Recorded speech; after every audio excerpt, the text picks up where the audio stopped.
What did we do last week? Jinns. Somebody asked me to talk about black magic in regards to this. They said everybody's got a lot of questions. I'm not sure if everybody has questions, but that's what the person said to me. Anyone got questions on black magic? No?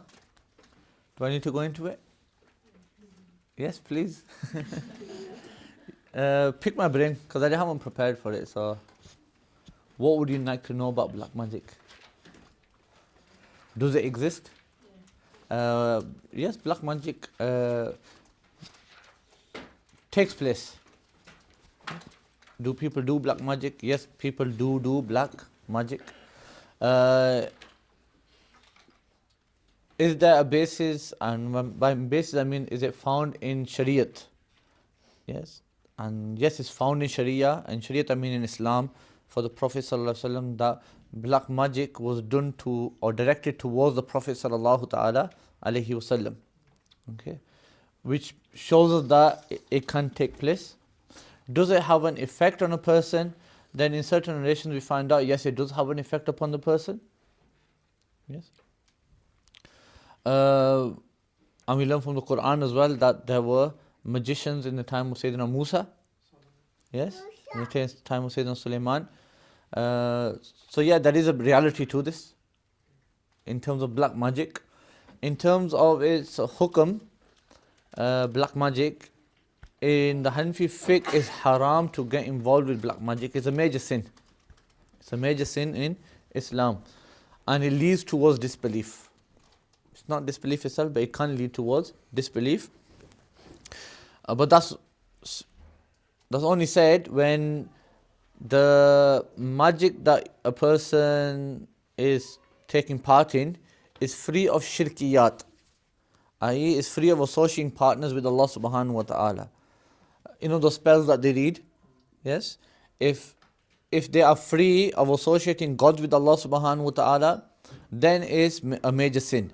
If those spells have words or phrases in which you associate partners to Allah subhanahu wa ta'ala, or you have to prostrate and worship something else, yes, then that is kufr. Yes. And the person who does the black magic and the person who gets the black magic done, they're equal. Okay? They're equal in that regards. Yes? So if a person A has hired a black magician, then in terms of the major sin, they're equal, and in terms of if it's kufr, then they're both equal in that. Okay? Magic can be done in many forms. Obviously, we're not going to tell you that. But it can be done using those spells that they have, and using jinn. When I say jinn, meaning shayateen, devilish jinns, using them. But like I've said to you, that salah, the deen, Islam, recitation of the Quran, and more importantly, the implementing of the sunnah of the Prophet ﷺ is a protection for you from all these evils out there. Yes, that's your shield, that's your protection, which stops these things from coming towards you. Okay, and one of the ways of the black magicians or the shaitan and shayateen to break the force field is to create doubt within you. Yes? So even though you might be reading Quran, even though you might be implementing the sunnah and everything else that you do, because the black magician cannot get in, because the shayateen can't get in, what happens sometimes is that certain events will take place in front of you. Yes? And you start to lose your yaqeen, you start to lose your trust in Allah subhanahu wa ta'ala because of it. I.e. what you will call in normal language, which in the Hanafi and in the Maturidi Aqidah, we don't have that concept of low iman. Yes? Because iman according to us is one thing, it doesn't go up and down. That's the Ashari creed. Yes? Imam Ghazali references it. Now the point is here is, but generally we say I'm in low iman, I'm in high iman. Yes? The truth is your certainty in that which is going up and down, your tasdeeq, which is going up and down, or your trust in Allah subhanahu wa ta'ala, which is going up and down, or it's your willpower which is going up and down. But with willpower, your tasdeeq, your tawakkul in Allah subhanahu wa ta'ala, that goes up and down then as well. When that happens that's the time when the shaitan can attack you. That's the time when these devilish people and jinn can attack you. Yes? So we have to always try to keep our willpower high. Even though we might feeling lazy, yes? Our willpower should be high, at the least to say, I have to do it. Regardless, I have to do it. Physically you might be lazy and weak, but then your willpower is saying that I have to do it. At the least, regardless if you do it or don't do it. That's a different story. But your willpower should be there that I need to do it. Because if when your willpower is there, then your tawakkul is still high. Your trust in Allah subhanahu wa ta'ala is high. Your belief in Allah subhanahu wa ta'ala is high. Your iman, as we say in normal language, is high. Yes? So you make that difference between low iman and your physical state. What the shaitan does is when you go into that low level, that's when the shaitan, your force, the shields around you, your trust is lost in them. That's when you start saying to yourself, yeah, I got a headache, it must be black magic. Yes? I met so-and-so lady today. People say these things. Yes? A mother-in-law comes and says, I saw my daughter-in-law today. Yes? She must have done black magic upon me. Yeah? Daughter-in-law is seen and she says, mother-in-law came in front of me. Yes? It has to be black magic. Yes? Yes, part of the waswas. Yes? It's part of the whispers, but because of the, when a person's in that low state, where he's losing tawakkul, he's losing trust, without the person realizing, these thoughts come in, and because of those thoughts, the shaitan can now enter the heart. Yes, the jinn can enter the heart in terms of whispers. And he just builds on that, and then the black magician then can find his way. So the first thing we need to stop doing as well in terms of protection is, don't have doubts upon people. Don't straight away say that it's black magic. Yes? You're a human being. You're a sophisticated being. Yes? Which is made up of many different parts. Yes? And things can go wrong. Can't they? Yes? Things can go wrong. And not everything can be blamed upon you blaming it upon black magic. If you've been awake for 24 hours and then say, I got a headache, it must be black magic. No, you've been awake for 24 hours, that's why you got a headache. Yes? You're reading always in the dark. Yes? And then find out in the morning that your eyesight is slightly weak. And say, no, I can't go to the opticians because this is definitely black magic. Yes? No, it's because what you've been doing, reading when there's low light. Yes? It affects your eyes. Well, reading would be, you won't understand that concept, will you? Looking at your phone, yes, is the new concept. And like that, people get ill, it must be black magic. Even if it's the worst news, person got cancer, it must be black magic. No, it doesn't have to be. Take it as a blessing. Yes? The point is, remember everything Allah subhanahu wa ta'ala creates it. The way you look at it is that it's a blessing from Allah subhanahu wa ta'ala. And it's hard to do. It's easy said than done, isn't it? Yes? Hayat. So the point is here is that you look at it that it's from Allah subhanahu wa ta'ala, and you have that those good thoughts, those themselves become a protection for you. Yes? In that case, even if it is black magic, you still have some form of protection within yourselves. What happens is that if you lose that and you go into those whispers, then that protection that you have, that goes as well, and only then is the black magician makes it worse and worse and worse and worse if it is black magic. Yes? If it's not black magic, it'll stay mostly the same as just a natural process. Yes? So this is just like a thing around Black magic. Obviously, we're not going to teach you how to do black magic. We don't teach people how to do black magic. Okay? We don't study ourselves as well. Okay? But the basic protection is following the sunnah of the Prophet sallallahu ta'ala alayhi wasallam, and that's a form of protection. Okay? Any questions on that? Yes. I think you covered it. How do you know if somebody's doing black magic on you? Is there any particular type of behavior? And what can be read to protect yourself? You know, if the question is that you don't need to know if somebody is doing black magic on you. The point I'm making is that you have trust in Allah subhanahu wa ta'ala and leave it at that. Yes? Unless there's apparent signs. You know, like people who are possessed by jinn, then you'll see apparent signs in that. Okay? If his illness is on things like this, then the best thing to do is implement the sunnah of the Prophet sallallahu ta'ala wasallam, and you'll see whatever it is, if it is black magic, will disappear. Okay? The point is, don't get involved in that thought where you start thinking, is black magic, is black magic, is black magic, because that gives birth to doubt of others now. Then you become paranoid, it must be him, it must be him, it must be him. And like that, you just become a loner at the end of it. And that's when the devil can completely take you. Yes? So you don't want to get into that state. So the first point is cut out you saying it's black magic. Okay? That's an illness in itself. Yes? That's an illness in itself for you to start blaming everything upon black magic. Go for it. Black magic, did a lot of the knowledge come down from Harut and Marut? Yeah, there is a narration, it is a weak narration, that Harut and Marut were two angels, and when they looked towards the earth, they said to Allah subhanahu wa ta'ala that, what have you created? They just fight all day and kill, spill blood and do all wrong. And then Allah subhanahu wa ta'ala said to them that if I create in you what they have inside them, then I will have to trial you as well, and you will know. So then they agreed to Allah subhanahu wa ta'ala.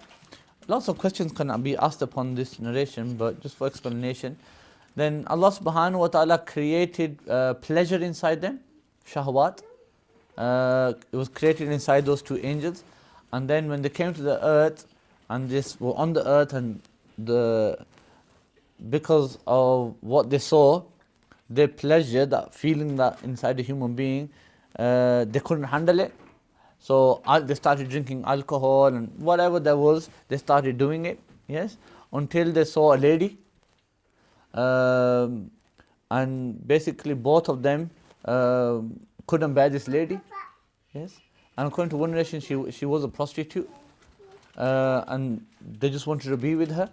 So what's happened then is that they would try to bring her to their own house, but she would say, I would only come if you tell me such and such thing, if you give me such and such thing.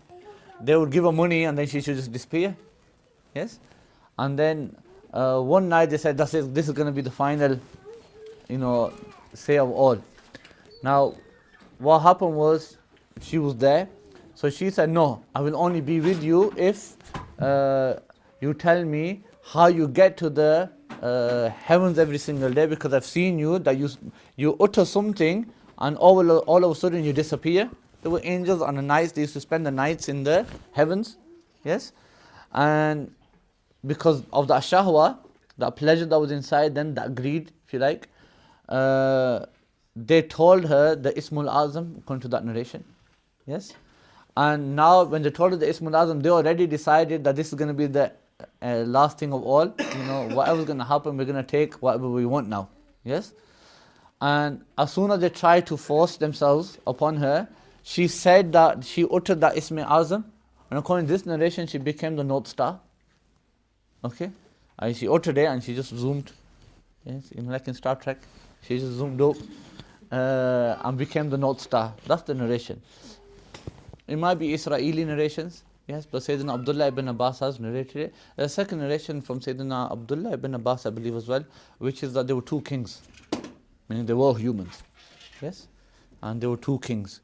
But regardless, but within that story as well, which I forgot to mention, was that this lady, she also asked them for the book of magic, of black magic, which they had, which was then given to her, and she just spread it out amongst people.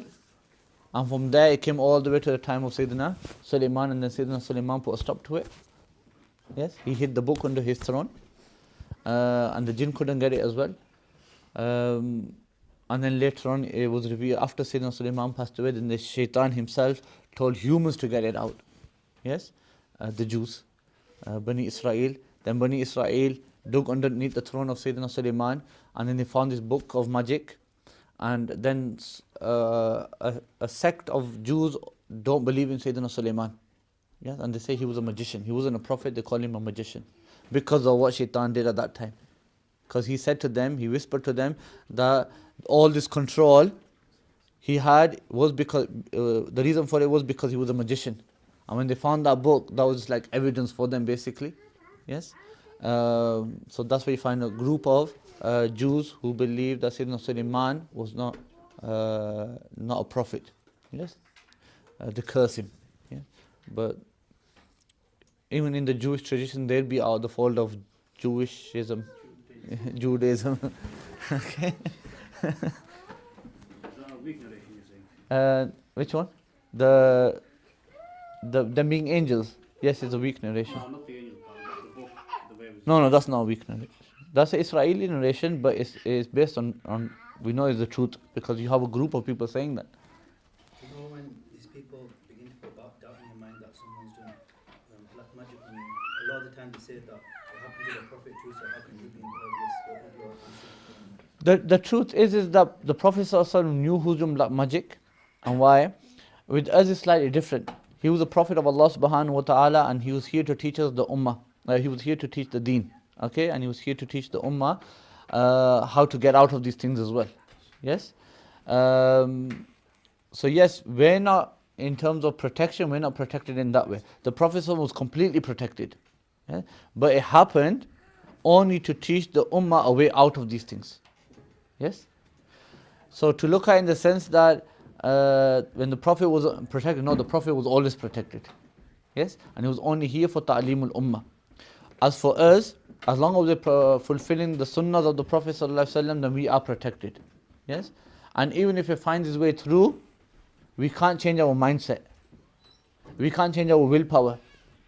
Yes, we should carry on working for the deen, and that's our protection. Yes, otherwise if we lose that as well, then we lost everything. And the ultimate thing that the devil wants from you is to become kafirs. Yes? And that's where this is heading towards then, isn't it? If you start losing that. Yes, you're not fully protected and you can't stop it. That's why you have a way out, where you have serious signs where you have to say, okay, now you have to go towards a person who knows how to solve this issue.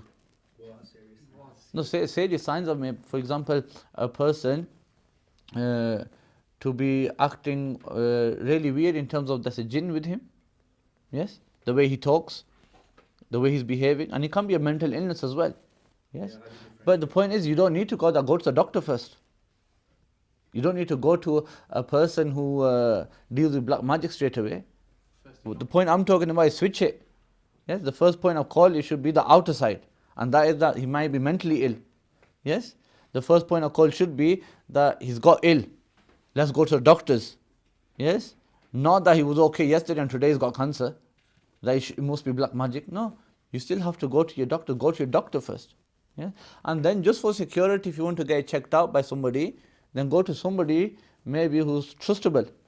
Yes. It's trustable. Yes. Who is trustable? Your local ulama. Yes, the people that you pray salah behind are your scholars. Yes, trust them, and if they don't deal with it themselves, then they will recommend you somebody. Yes, they will recommend you somebody to go to. Yes, and then there'll be telltale signs. If he starts saying to you, or your aunt is doing black magic upon you, or is your own wife that's doing black magic upon you, yeah, that's a sign to leave. Yes, because one of the rules is that our awliya ikram don't tell, because that's causing fitna and fasad. Well, the awliya, ulama sent to take away the fitna in terms of the sunnah of the Prophet ﷺ, or were they sent to actually cause it? Yes? You know, black magic's been done on you, so yeah, it's been done on you, let's deal with it. But they don't want to tell you who's done it. It's the army's job to go and deal with it. If he knows who's doing it, he'll know which other black magician has done it, then it's his job to go and deal with it, not your job. So that's one of the first signs. Okay? Because he'll cause more chaos. More chaos means that they will do stronger magic, which means more money for him. Doesn't it? So it's all business deal, isn't it? It's a vicious cycle. So you have telltale signs like that. But always trust your local ulama, the ulama that you pray behind, the ulama that you listen to. Okay? The mashayikh, those people that you trust, that you know of, always go to them. Yes? Not the guy who just lives on the street corner and nobody really knows him and he's always inside and you say, okay, he must be able to deal with it. No, you rather go to your local. Would you say like bad dreams and stuff, are they signs of black magic and stuff like that? Depends on the dream itself. Continuous. Not continuous. Even if they are continuous, it doesn't mean they are. Yes? But the point is that we need to move away from thinking that every bad sign is a sign of black magic. Yes? The Sahaba Ikram never did that. The Prophet ﷺ never did that. There's only one waqia which you hear about the Prophet ﷺ when black magic was done upon him. Other than that, you never hear the Prophet talking about black magic, yes? Unless it's either wa'id from black magic, yes? Or he's told people, if there is black magic, do not need, then how you can seek protection. Yes? Other than that, it's never been mentioned. What are the main ways of protecting yourself if you have black magic on you? Read the Quran. 5 daily prayers. Implement the Sunnah, even if you have black magic done upon you. Yes? And that's a form of protection. Bring your iman up. What's that? Yeah, They don't work in that way. It's chukka ta'weez. But then you don't know what's written because a lot of the time you can't really. No, the amil. No, but when he gives it to you, then Who's that?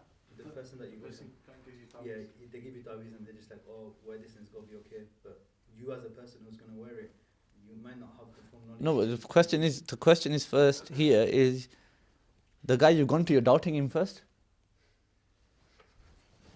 Why is that? But the ta'weez, Forget that. doesn't really know like how to interpret it. But this is what you have to change, though, innit? We can't make a scenario. Look, if the layman doesn't know who to go to, then we can't help him as well, because he doesn't know what we're saying as well. Yes. So what extent you We're talking about, for example, those people that know how to protect themselves now. I'm talking to you. Yes? We can make those scenarios up and say there's a layman and he's gone to this person. How does he protect himself? Yes? How he protects himself is on the sunnah of the Prophet ﷺ as well. Yes? Even if he has that ta'weez with him. Yes? But the first point is to stop that.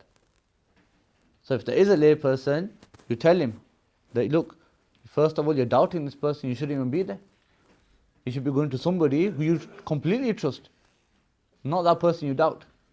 Then the second stage is, if he somehow happens to have gone to this person, right, get rid of the ta'weez and start implementing the sunnah. how do you get rid of it? Just give it to somebody he trusts. What if it's for a child? What's that said? What if the ta'weez is for a child? Say a baby or like somebody that's... Yeah, get rid of it. Get rid of it. Give it to somebody who you trust and who you feel that can get rid of it for you.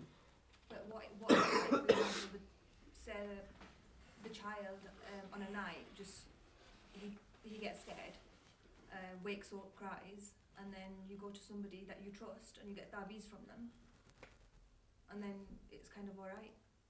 No, that. Remember this. You're talking about two different things. Ta'weez are different. Yeah, that's not black magic. Okay. Ta'weez are different. All we write in ta'weezat is like the name of Allah subhanahu wa ta'ala, certain litanies, certain du'as, and certain things. Sometimes the mashayikh code them in numbers, yes, through numerology. I don't personally do it myself. I just write the ayat out, I write the name of Allah subhanahu wa ta'ala, yes. Just for the layman, when they open it, at least they know what it is. Okay? But sometimes it's coded. That's different. We're not talking about that. Yeah, we're talking about black magic, that a person gives you something that has black magic in it. Yes? Which you call ta'weez. Okay? Yeah. That's what it is. Yes. A lot of them, that's nowadays. Commonly people do call it ta'weez, but it's not ta'weez really. Yeah, ta'weez means form of protection. Yes. So what we're saying here is that somebody's given you something, and now that's got black magic in it. Yes. How do you protect yourself from that? Firstly, get rid of it. Yeah? But give it to somebody who you trust. Yeah? But they said the cure to the problem is to stay away, isn't it? Yes. Now, what you need to do is first is understand that you only go to those people that you really, really trust. In people who can take away black magic and who you really trust as well. And you go to those people that will only give you ta'weez, who you trust, that won't hide it with black magic. They might say the ta'weez and then it's black magic. So you only go to people who you trust. Yes? Yeah, Kamil in person. But don't just trust one person on it. Yes? Don't just go to one person and say, I'm going to go to so-and-so person, is he okay? And that next door neighbor says yes. Yeah? And then you just go on one. No. Go to your local ulama. Yes? Go to those local mashayikh that you trust. You know those common ones that you see every single day, or that you see everything in every gathering. Yes? Who ulama be around as well. Yes? Go to them, ask them. Yeah. Yes. Okay. And you have to do that. You have to do that, because otherwise you're playing with fire, then, aren't you? You have to do that. Can a black magic be done on people's graves? Yes, you can. And, like, for example, say you've gone to visit a grave and you see one that's got something on it. What approach do you take? What do you do? Because you don't know whose grave that is. Call the Ghostbusters. I wouldn't advise for you to do anything to it. Yes. Other than alert your local ulama regarding it. Alert your local ulama regarding it, and then they can take the right steps for it. Go for it. You know the story about the Prophet and that woman who threw trash on their head. Is that true? Yes. Do you have a reference for it? Yes. There's loads of references for that hadith. Because somebody told me that it wasn't true, and they told me just to check. No, it is true. Is well circulated, the hadith. Yeah. Yes. Yes. Let's go for it. There's a lot of mental health in our community. Yes. And people that attribute it to black magic. This is a problem within the society as general. Yes, and not just down to one community.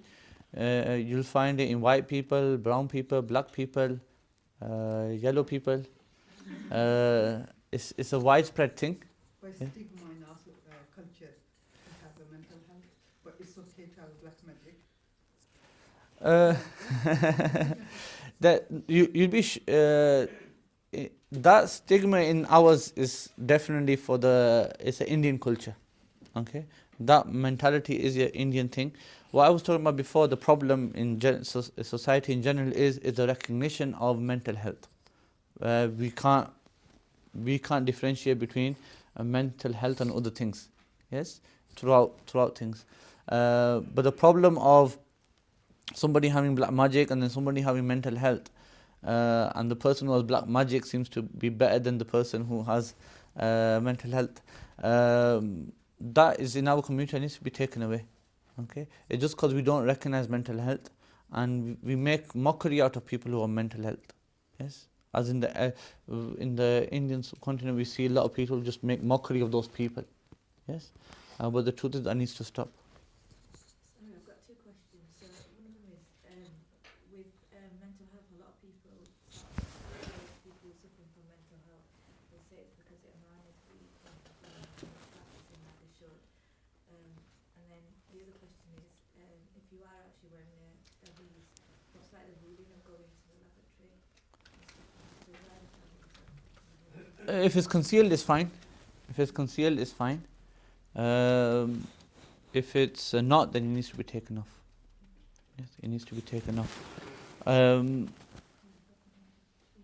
In terms of what you said before, regarding the mental health, what was the question regarding that? So a lot of people say it as mental health if it's the No, mental health is known in from the time of the Prophet sallallahu ta'ala alaihi wasallam. There used to be a lady and she was suffering from mental health.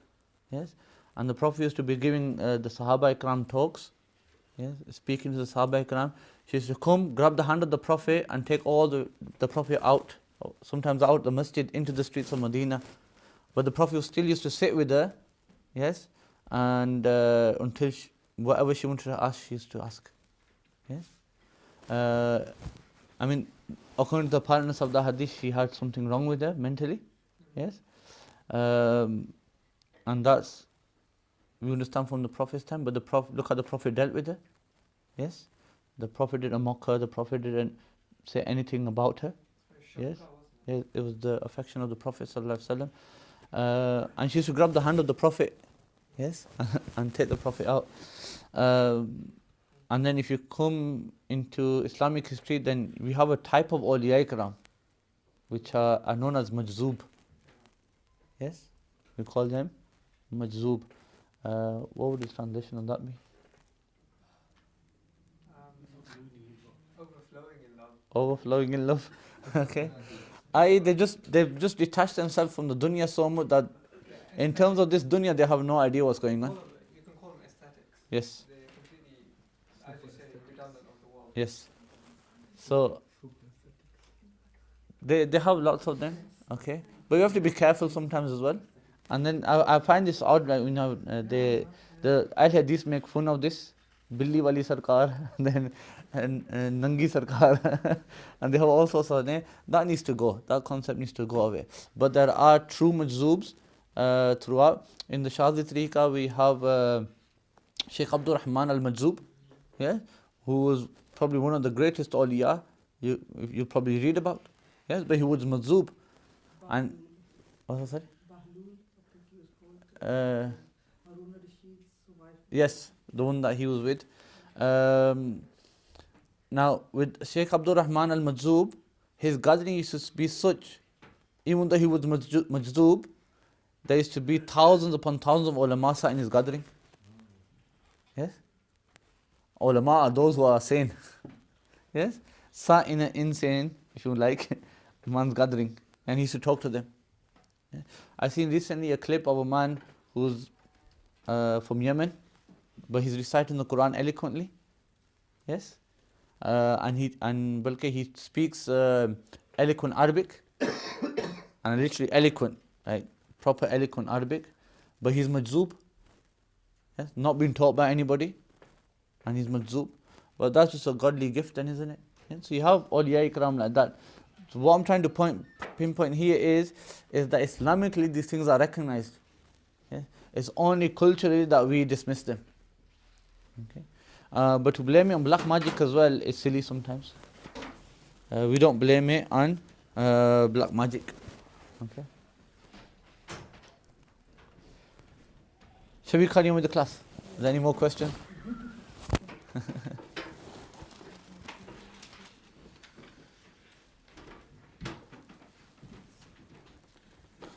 What were we doing today?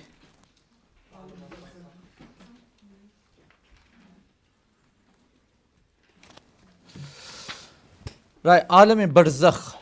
I have a whole answer on this somewhere. It's kind of in detail in regards to this. You can have a look at that somewhere on Essential Islam. Anyway, Alam-e-Barzakh is a place between the world and the hereafter. Is a station between the world and the hereafter. Barzakh, in its literal meaning, it means veil. Okay. But is Barzakh somewhere else? Where is Barzakh? Where is this place? It's a place between heaven, not heaven and hell. It's a place between the world and the hereafter. Where is it? What's that? Where is the grave? Where is that? Yeah, it's on earth, isn't it? Yeah. So you find out Barzakh is on earth. Barzakh is on earth. It's nowhere else but on earth. And how it works is that you're just veiled from people, aren't you? They see you, but you don't see them. Yes? They see you, but you don't see them, do you? When you go to the graveyard, they see you. Do you see them? No. There you go. Okay. This is why when sisters go to the graveyard, they need to cover themselves. Isn't it? Yes? Look at the hadith of Sayyidah Aisha. When the Prophet ﷺ was buried in her house, yes, she used to sit there. And then when Sayyidina Abu Bakr as-Siddiq, her father, was buried there, she used to still sit there. And then when Sayyidina Umar radiallahu ta'ala anhu was buried there, yes, she says out clearly that she used to veil herself and then enter into the house. And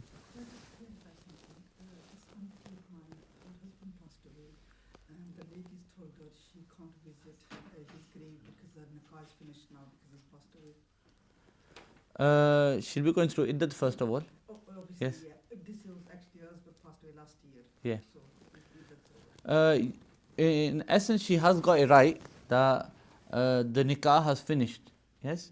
But to visit the graveyard, and my mazhab on the graveyard is that men and women, yes, can visit the graveyard. Okay.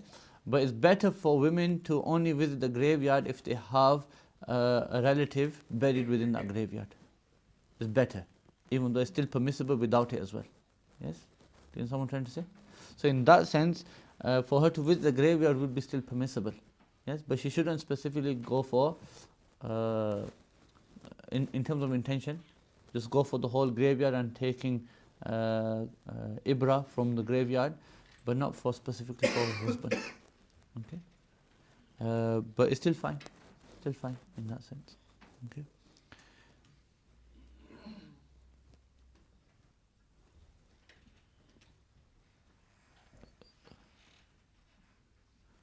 What I mean by it as well is that she has to go covered. What's the purpose of being veiled in that sense, in that narration that you mentioned?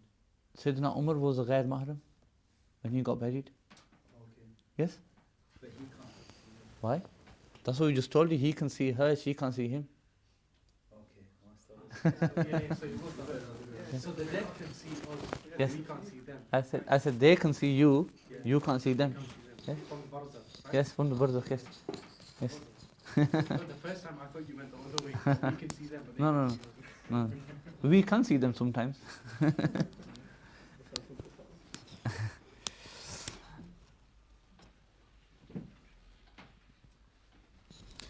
Human and jinn, both of them enter into barzakh.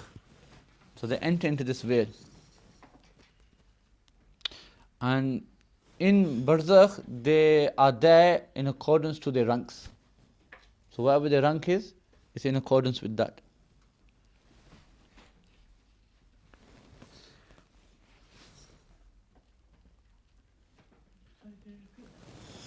So jinn and humans, they're both going to die. So when they go into barzakh, obviously they're going to have stations in barzakh, aren't they? How they're treated. Their ranks in barzakh are in accordance to what they may have done in the dunya. So,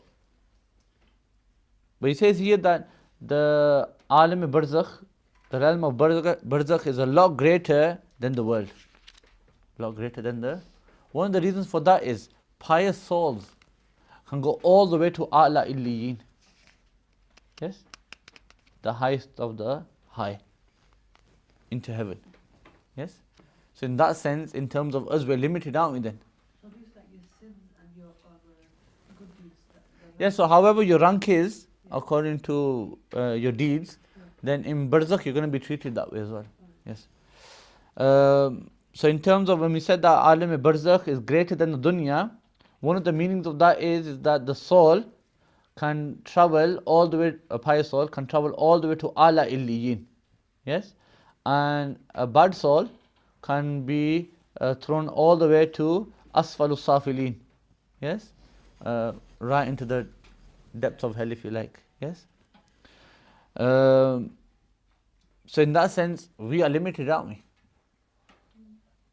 Yes? Are we? Us, as in this dunya right now. Can you get to Allah Illiyin right now? No. Okay. So in that sense, we're kind of limited, aren't we? So in the sense of being greater, greater in terms of where you can go to. Yes, greater in that sense. In this life, we're kind of limited. Okay. That's a different thing. You can travel anywhere in there. Yeah.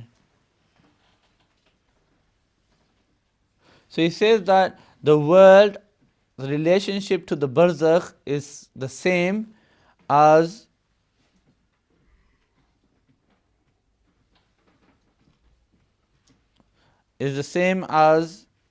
the mother's womb. The mother's womb. Okay. With the world, that is. Yes? I.e., the mother's womb for a child is a lot smaller than the world. Isn't it? Yes? You can't exactly, a child can't exactly say that mother, you stay here in the womb and I'm going to Africa. Yes? He doesn't have that freedom, does he? The fetus doesn't have that freedom. It's bound to the mother's womb. Yes? It's restricted, isn't it? Yes? So that's the world, this dunya, is a lot greater than the mother's womb. So the child, when he's in the mother's womb, the world that he sees there is smaller than the world that is living in outside. Yes? But this world that we're living in now is a lot smaller than alam-e-barzakh. Yes? Because he can travel further. Can travel. Yes?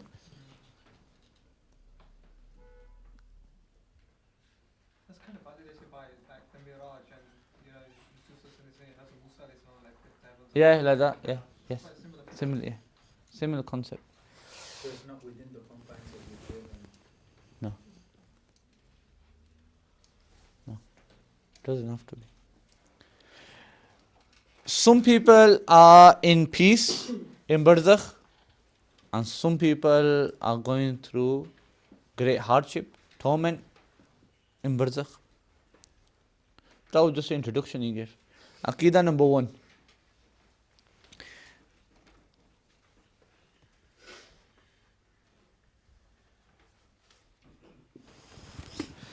Every person's life is stipulated, isn't it? Yes? Allah subhanahu wa ta'ala has appointed it. It neither increases nor decreases. So when a person dies, the Malakul Maut, Hazrat Israel alayhi salam, takes his soul.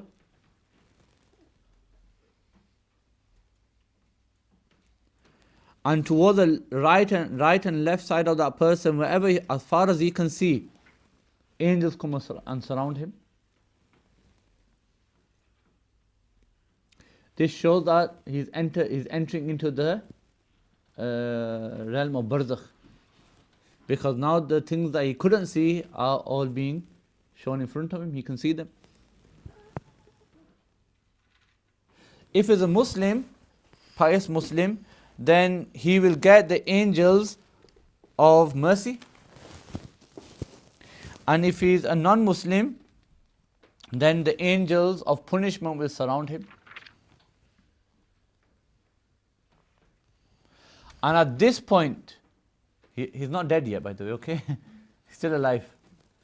This person, Muslim, non-Muslim, will truly know that Islam was the truth. Yes? The veils will be lifted. Yes, the veils are lifted and you know Islam was the truth at this point. But when this veil lifts from the eyes and you see the angel of death and you see the rest of the angels in whatever image you see them in, at this point, accepting faith is not accepted.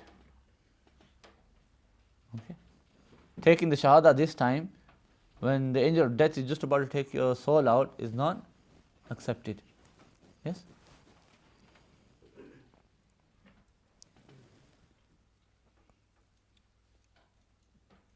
Why? Because one fundamental of faith, when you accept faith, is that you believe in the unseen. Yes? You just saw everything and now you're believing in it. Yeah. So it doesn't fulfill that criteria, does it? Is that what happened to Fir'aun? With Fir'aun, we said that Fir'aun died as a kafir. Okay? And that's proven, like we say, from the apparentness of the Quran. Yes? And what you might find in terms of Awliya Ikram writing that, that has been dealt with. Yes? Meaning with ta'wilat and what the purpose of it was. Okay? Wasn't that down to Hazrat Musa alayhi salam's dawat he had died? Yes? He wanted to forgive him. No, That's no, no. The Quran clearly states that he claimed to be Lord, and then how Allah subhanahu wa ta'ala perished him. Okay? So we leave it at that.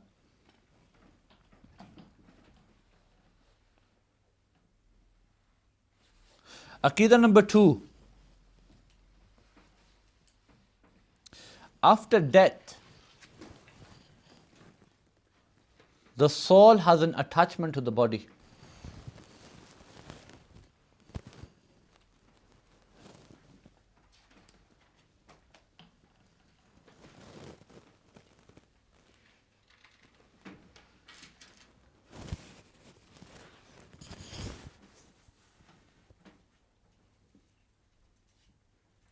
Even though the soul has been taken out,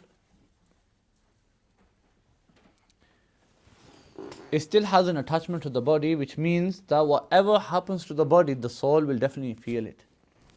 Is that like the roof? You can feel it.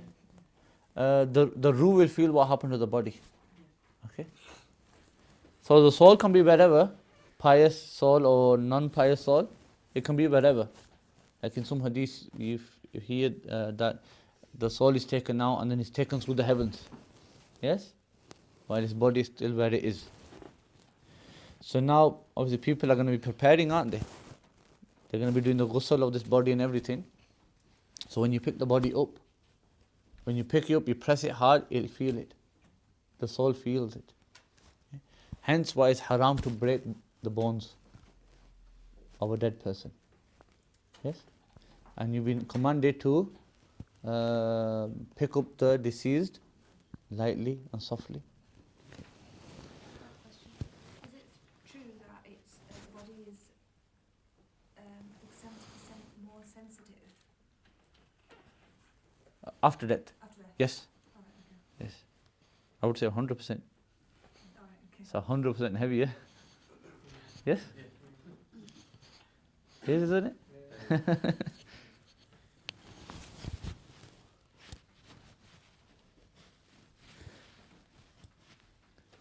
So this is why we don't harm the body. It's a major sin as well to do that, to break the bones of a deceased.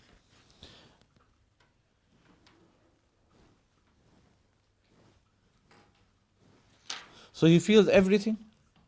Cold water, hot water, all these things he feels it.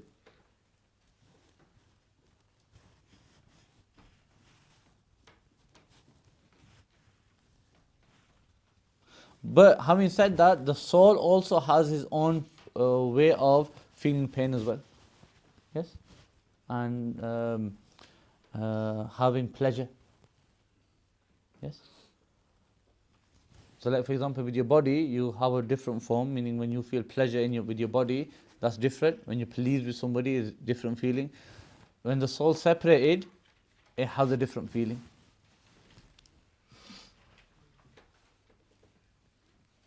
Aqidah number 3.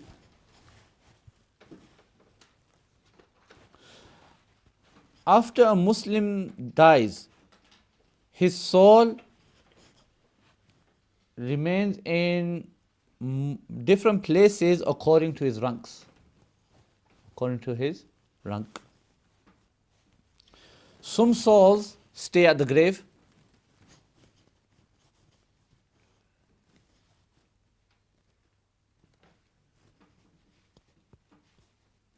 Some souls surround the well of Zamzam. Muslim souls, that is.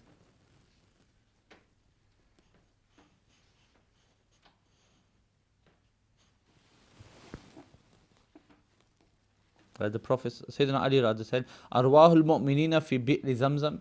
The souls of Muslims are in the well of Zamzam. Or at the well of Zamzam.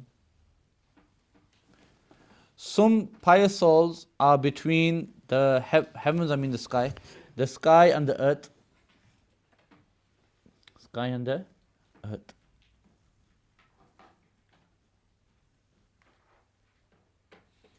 So in that regard, some are on the first sky, some are in the second, third, fourth, fifth, sixth, all the way to the seventh, in ranks like that. Some are beyond that. Some souls come under the arsh. Sorry, in the lanterns of the arsh.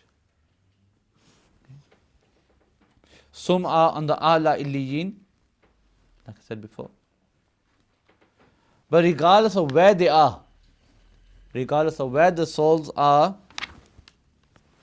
they still have an attachment to their body. Okay? They still have an attachment to their body. Whoever comes to their grave, they see him. Is that in the sense that the soul returns back to the earth and then they see him, or they see him from where they are? The soul, both ways it can work. Both ways. Yeah. Because it depends on the rank of the person. Depends on the rank of the person. So if they're high rank, they can come back. If they're No, the souls are all, any soul can come back. Wherever it is, it can come back. Yes? What I'm talking about is the soul that wherever it is, and the person who came to his grave and he can see them, then that's on the rank of the person. When do you stop when you said that difference between the root, when does that stop? Is it when you leave the graveside, you leave the body, is that when it stops? No. The connection between the body and the soul always remains. It always remains. That's what I'm talking about. It doesn't disappear, it just stays. Yes. Is this after the body has... You can do anything to the body. Bury it, burn it, whatever you do to it. There's a connection to it. Or if the Muslim is, that we bury it. Yes? But whatever a person is, believer, disbeliever, whatever it is, it has a connection to the body. Yes? So it feels everything that goes around its body.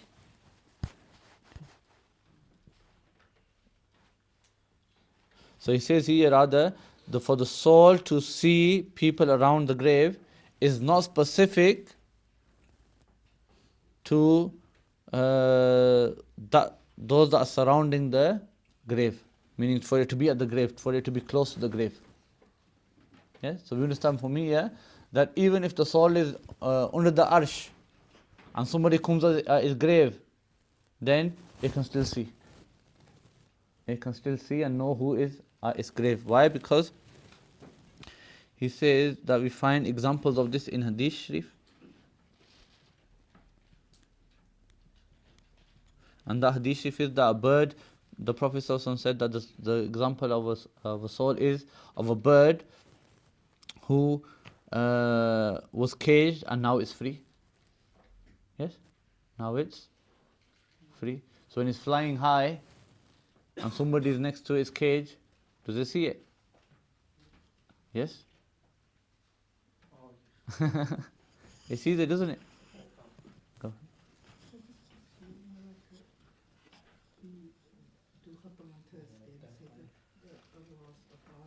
Yeah, I have a whole answer on this, on Essential Islam. It was quite extensive answer I gave on it as well. The souls can return. Yes? Can return on a Thursday to their houses. Yes? To see their family.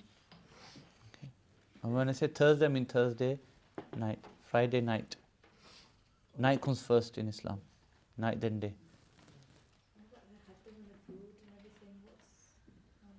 That's a gift for them. Yes? Just as a gesture for them. In terms of the permissibility of that, there's lots of books that have been written on it. I think I've also got an answer on it as well. On Khatam Sharif itself, or reciting. What's the sorry? The lecture you said is on It's not lecture, it's an answer I given in writing. Yes, it's on the Facebook. I'll ask Sidi Naveed to post it out to you, inshallah.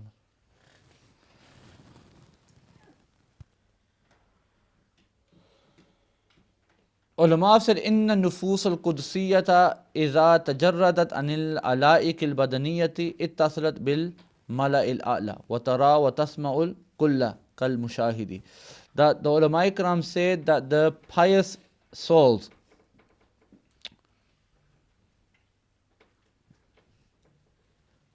when they separate from their body and they reach the highest place that they can reach, the Malay A'la, they can see everything and hear everything just as if they were there present looking at it. Okay? But this is not for every soul, don't get confused. This is not for every single soul. It's not necessary that every person who dies now gets this rank. Yes? It's in accordance to how you were. Meaning this is for awliya ikram. Yes? This is why we say as well that not every single wali can help you from the grave as well. Okay? It's one thing to understand. You know, like we do istighasa, that we might go to a grave, a man of Allah's grave, and we might do istighasa, that, oh saint, help us. For example, yes? And there are ways around it. There might be better ways of saying what I just said. But I'm just giving you an example. Yes? So let's just take the extreme case. Yes? That a person says to the wali in the grave that, help me with such and such. Yes? Or intercede for me to Allah subhanahu wa ta'ala to forgive me. Yes? Now here, now in this case is for a wali to come out of his grave and help you. That's the thing I'm looking at. For him to come out of his grave and help you, or for his soul to mingle with the dunya again. Okay, this is not in the power of every single wali. But it is in the power of some. Yeah, it's in the power of a lot. What about the other way around, where I've heard some people say about some walis that even in the grave when you're being asked your questions, They can be helped. Is that the question? Have I finished the question? In terms of what? That the person outside the grave helping the one in the grave, or the person in the grave helping the one outside the grave? the one I'm asking about, he's passed away now, but I think people used to say that about him, that even in your grave, with your questions, you'll help you. We hope so. Yes. So with the men of Allah subhanahu wa ta'ala, there's nothing wrong with having a hope that those men that you are attached to who are pious men, and when we say pious men, you have this overwhelming thought that they're pious men. Nobody's certain. Are they? They're not prophets, are they? So we have this ghalib zan that the men of Allah subhanahu wa ta'ala, and we hope and we make dua that when we are in trouble, that the Prophet sallallahu alaihi wasallam and the Sahaba ikram, the Ahlul Bayt and the pious men of Allah subhanahu wa ta'ala come to our aid. The truth is, whichever one comes from them is our Eid, isn't it? Yes? So that's the way to look at it. Yes, but is it necessary? No, it's not necessary. But it's possible. It is possible, anything's possible for Allah subhanahu wa ta'ala. Yes? I just thought, like, with the questions, it was exam conditions, and it helps you. No, I'm talking about a different scenario. What I'm talking about is, when you do istighasa in that specific istighasa. Yes? Yes, the context. That is down to the strength of the wali. Yes? Meaning how high rank of wali he is, then that's how he's going to help you. Yes? Not every person can just jump out of the grave and start helping you, can he? Yes?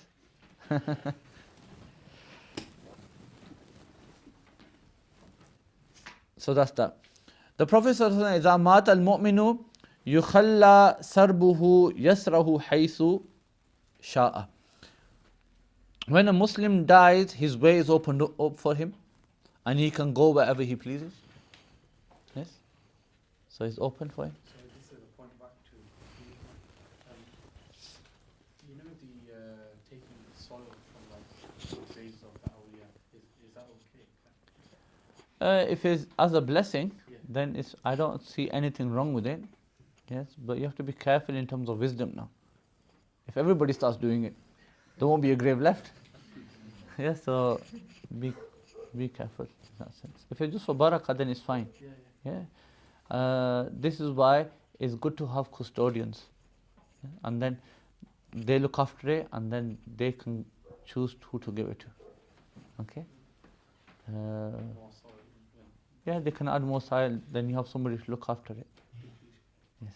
Back to the first Aqidah, do you know when a person is experiencing his soul being taken from him, the appearance of death and apparent signs of how that person is experiencing death, is that true when they say that? Like, you see on some people have a slight expression on their face, or they even say that if that person is like, he's grasping for air, or if the transition was an easy one, then that's a sign that he perceived death in a pleasant state.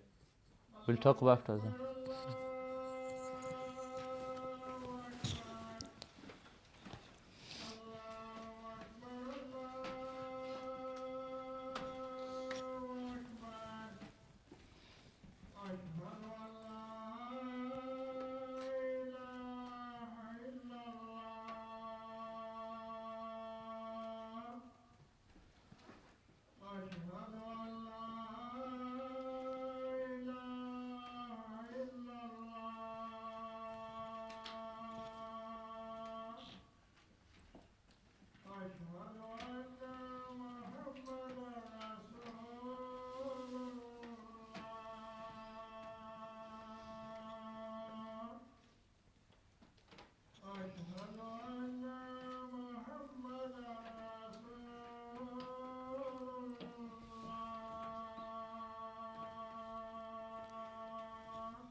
What was your question again? Sorry.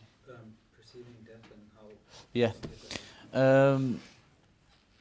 The signs in terms of death are different from person to person. I would say family to family rather. Okay?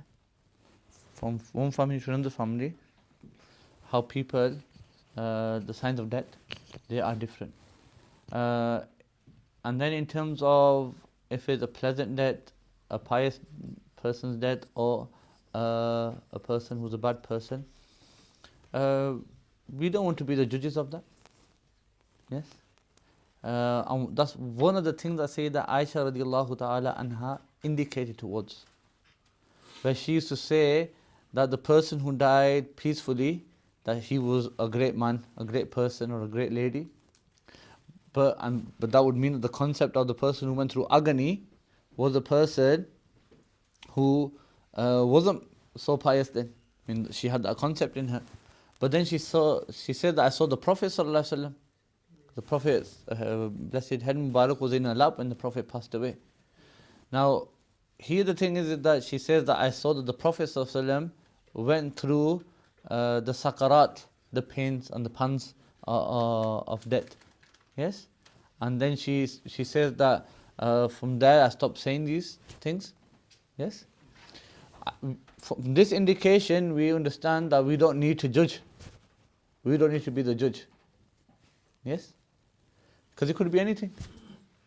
Could be anything. Analogy that, for example, it becomes a tradition that some sometimes that can be as a kafara for your, or you go through pains and difficulties. Yeah, you can do it. You can do it as a kafara, and you can say 1,000 things about it, really. Yes, but the point is, you're not. We don't want to be the judges. No. Yes, Allah Subhanahu wa Taala is going to judge them. So we don't want to be the judges of that. We have our own duties to do. And the truth is, it is a trap. In tasawwuf, that's a trap. That you start getting ill thoughts of the person, and then maybe the duties that you're meant to do as a Muslim towards that person, you stop doing them. So you have to be careful of things like that sometimes. Yes? So regardless of how the person has died, you know he died upon his shahada, i.e. that he was a Muslim and he was alive. Yes? And apparently no kufr was committed by him. Yeah, husnul zan. Why would you say that it differs between family to family? The signs of death. Yes, the signs of death differ. And we understand that when Sayyidina Abbas went into the Hujra of the Prophet, yes, a couple of days before the Prophet passed, and he said, I've seen the faces of Bani Hashim. Yes? And I know that it's time for the Prophet to now move on. Yes? So signs of death, signs of moving on are different from family to family. Yes? So how it's like, that's why I mentioned that. No, I figured that when you said that. Okay. MashaAllah. So we don't need to get into that. We don't need to get into that. What about, like, you know, some, is it understood you shouldn't pray on the janazah of like someone who's known to be a open alcoholic or gambler or like really bad sinner? No, we pray over it. So, is it one of the madhabs that you're not supposed to, like, No, not that I know. What about Fine. tattoos? Yeah, you can pray over it. But what about the tattoos? Nothing about them. he leaves it? We're not prostrating towards them, are we? I thought you were supposed to. Is a fallacy.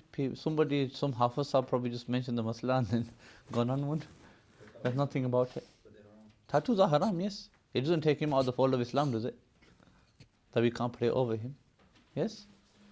They are haram. And if he's got it, cover it up. He's got a kafan on and read. Yes? Is it haram to carry a picture in your pocket and read namaz? Yeah, everybody's wallets will have to be out in the front row. How big isn't it in the West that they keep their wives' pictures in their wallet? Proof as well of their money. What about taking pictures of people who are dead? Taking pictures of people who are dead is, again, pictures are debatable, but pictures of people who are dead is actually permissible, according to everyone. No, some people say that, like, It may be distasteful. Your question was regarding permissibility, okay? In terms of permissibility, the people who are dead, you can take pictures of them because the prohibition in Hadith Sharif is of people who are alive. The Prophet said, any living thing, yes? That person is dead, but when he's dead. Okay? But obviously, is it a good thing to do? No, is it? That's something that we've taken out of the Hadith Sharif. But it doesn't mean that you should do it. Pictures of people who are dead, is that, should you not, is it, I heard that apparently they receive, trouble Not- if you don't. Not really. No, that's just hearsay. Let's move on. Aqidah number 4.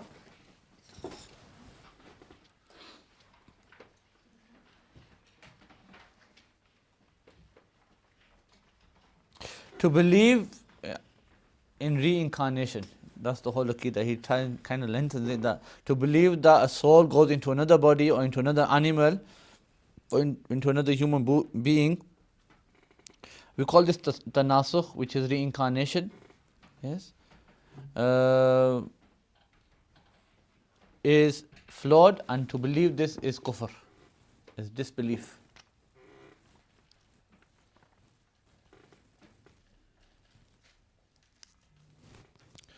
And we have 1,000 different concepts as well, and not as lot, but people have concepts. Yes? Baviyon ne ru aayi hui hai. They say that, don't they? And it's a bit of a wrong thing to sometimes say. in terms of a metaphor, it's fine because he tried to say that if it's a grandfather or the father that has passed away, that his characteristics are like his grandfather's or like his father's, then it's fine. But to actually leave it at the hakikat, yes, that's kufr. To say that the Baba Sahib's rules inside him now. Yes? Somebody else said this to me regarding saya. Yes? That he has a saya, i.e. that there's another person inside him. I think that was the concept of it. That another wali has come inside him. Yes? We don't believe that. We don't have no concept of that. That another wali has come inside him regardless of what he's doing. Yes? Could be smoking crack cocaine and weed, and then say that a wali has now come inside him. Yes? My question first would be that, a wali is meant to be clever, isn't he? A man of wisdom. Yes? A man who could see who he's going to pick. Yes? And he chose this man. He chose this body who's intoxicated. So you have to think about all these things sometimes. Yes? So I don't believe in such concepts. Yes? I don't believe in such concepts that you got. There is a concept of what they call saya. Yes? And that is support from a wali. Yes? For example, there's another pious man. It's a pious man. And then he has the support of another wali of Allah subhanahu wa ta'ala, a deceased wali of Allah. Spiritual support. Yes. Spiritual support. That's different. But the person who's got that support has to be a man of Allah himself. Okay? I thought once a person is buried, their soul no longer wanders the earth and is confined to their grave. We just told you can go anywhere. Yeah, I was just thinking. Can a sheikh help his murid or murida after they're deceased? We answered that question. We asked it. We asked that. Yes. We hope so. Not necessary, but we hope so. Aqidah number 5 is it? The meaning of death is that the soul has been stripped away from the body, has been separated from the body. And the meaning of death is not that once the soul is taken out, the body dies and the soul dies. That's not the meaning of death.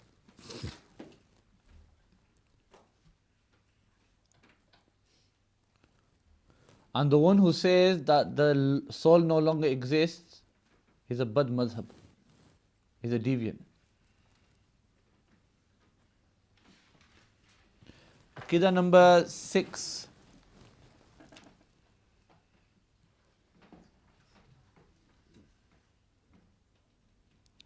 The dead talk. The dead do talk. People and human beings, other than human beings and jinns rather, other than human beings and jinn, every other creation of Allah subhanahu wa ta'ala can hear them.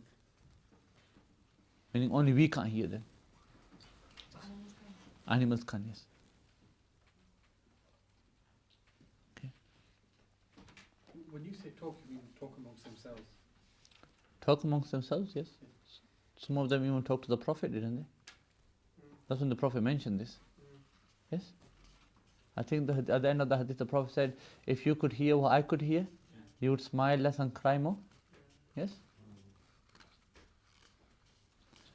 So, Is there also the concept of that listening as well? Is that like in when Father when they threw the bodies into the well?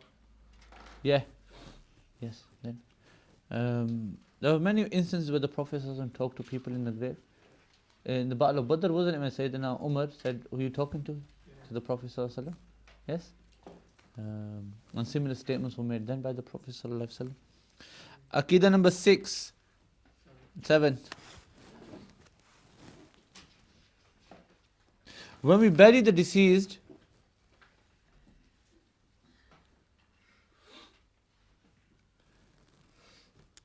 the person who died, as soon as he is buried, the grave tightens upon him. It closes in. If he's a Muslim, then it presses and tightens just as a mother tightens the child in her arms, softly. And if it's a kafir,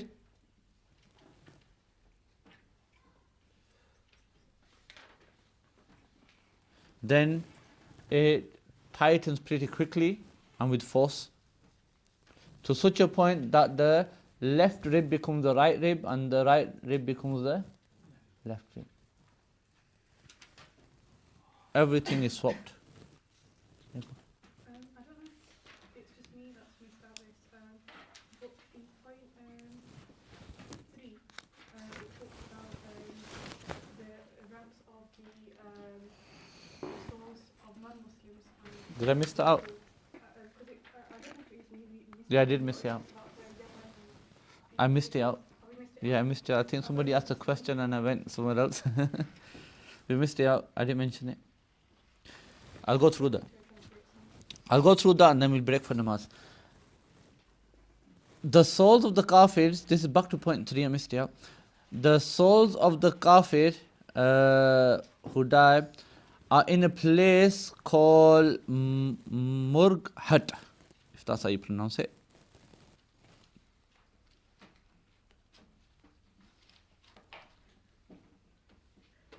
Sorry, wait. Let me get that. I can't from here.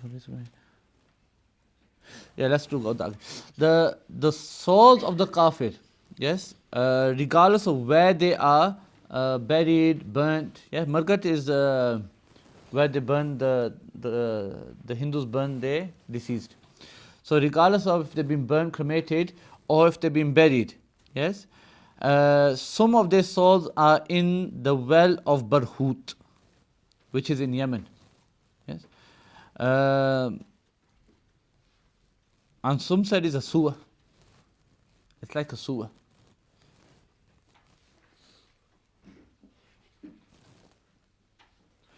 The Sayyidina Abdullah ibn Umar narrated this. And it's in Hadramaut. In Hadramaut. This is where he said it is. Some of them are in the first level of the earth, some are in the second, some are in the third, fourth, fifth, sixth. Okay, all the way to Sijjin, the lowest of the low. But wherever the souls of the kuffar are, or if they're burnt, cremated, whatever, they've been chopped to pieces, yes, however they are, they have a connection with their body.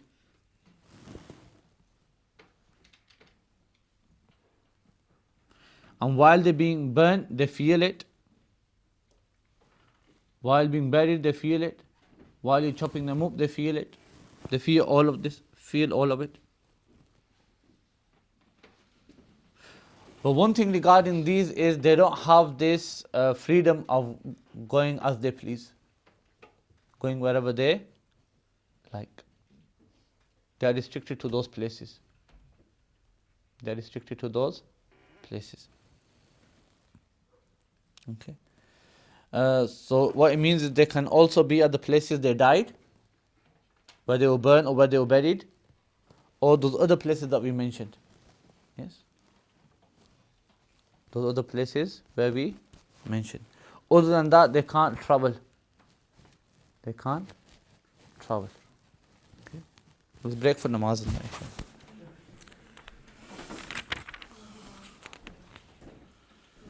We'll be on Aqidah 7. 8. Okay. Aqidah number 8. When the deceased is buried and the people who bury him start to walk off, the deceased hears the footsteps, the sound of the footsteps of those people walking away.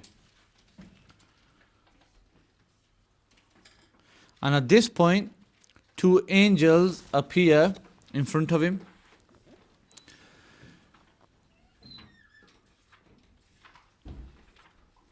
And they come to him in a way that they are eating away at the earth.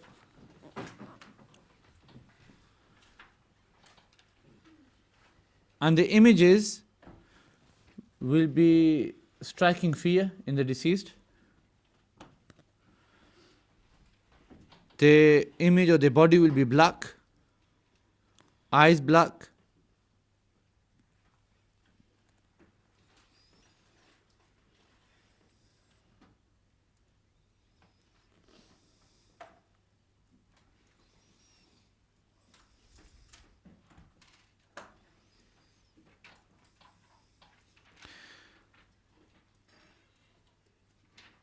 Yellowy in color, the eyes.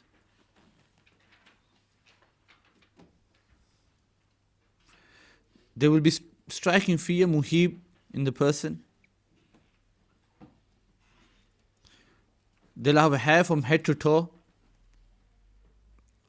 Their teeth will be many hands long.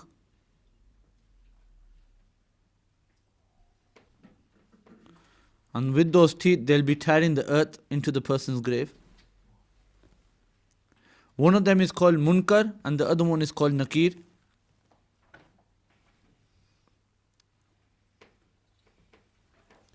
They will come and they will shake the deceased.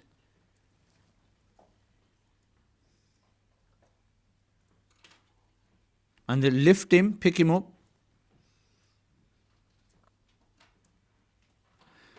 And when they lift him with a very high-pitched voice, they will ask him questions. At this point, they will ask him questions. The first question, Man Rabbuka, who is your Lord?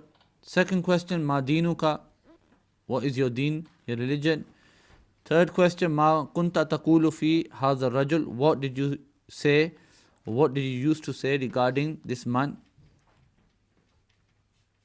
But this was when these questions will be asked. And if the person is Muslim, he will answer the first question by saying, Rabbi Allah.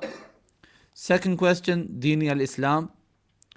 My Lord is Allah, my deen is Islam. And the last question, Huwa Rasulullahi sallallahu ta'ala alayhi wasallam. It is the messenger of Allah, or he is the messenger of Allah. Then they will ask him, who told you?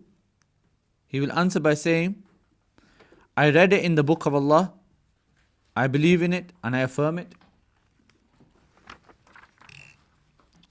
And in some narrations it says,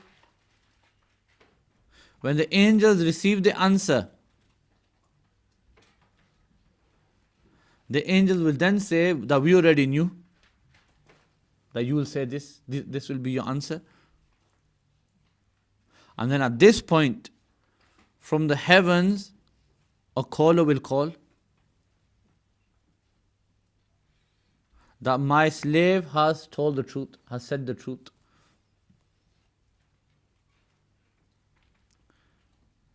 And then at this point, the caller will say that spread out a spread from heaven and make him wear the clothes of heaven. And then at this point, a door to heaven will open. And from the gardens of paradise, he'll attain the scent into his grave. Right? The scent of heaven will then enter into his grave.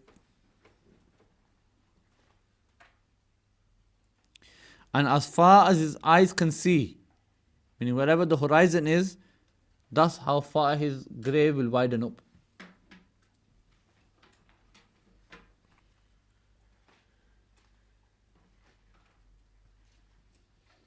And then it will be said to him, go to sleep just as a bride goes to sleep. That's what will be said to him.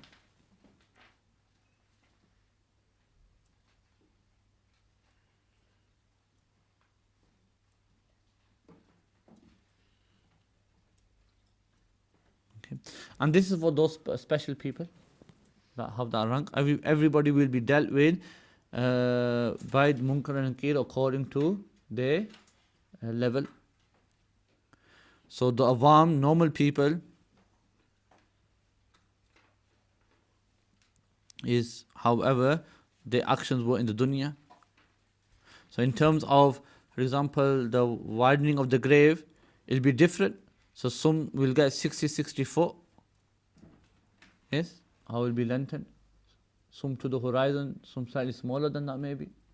So is it different for different people? As for the sinners, some sinners will be given their punishment in the grave, whatever is in accordance with their sins.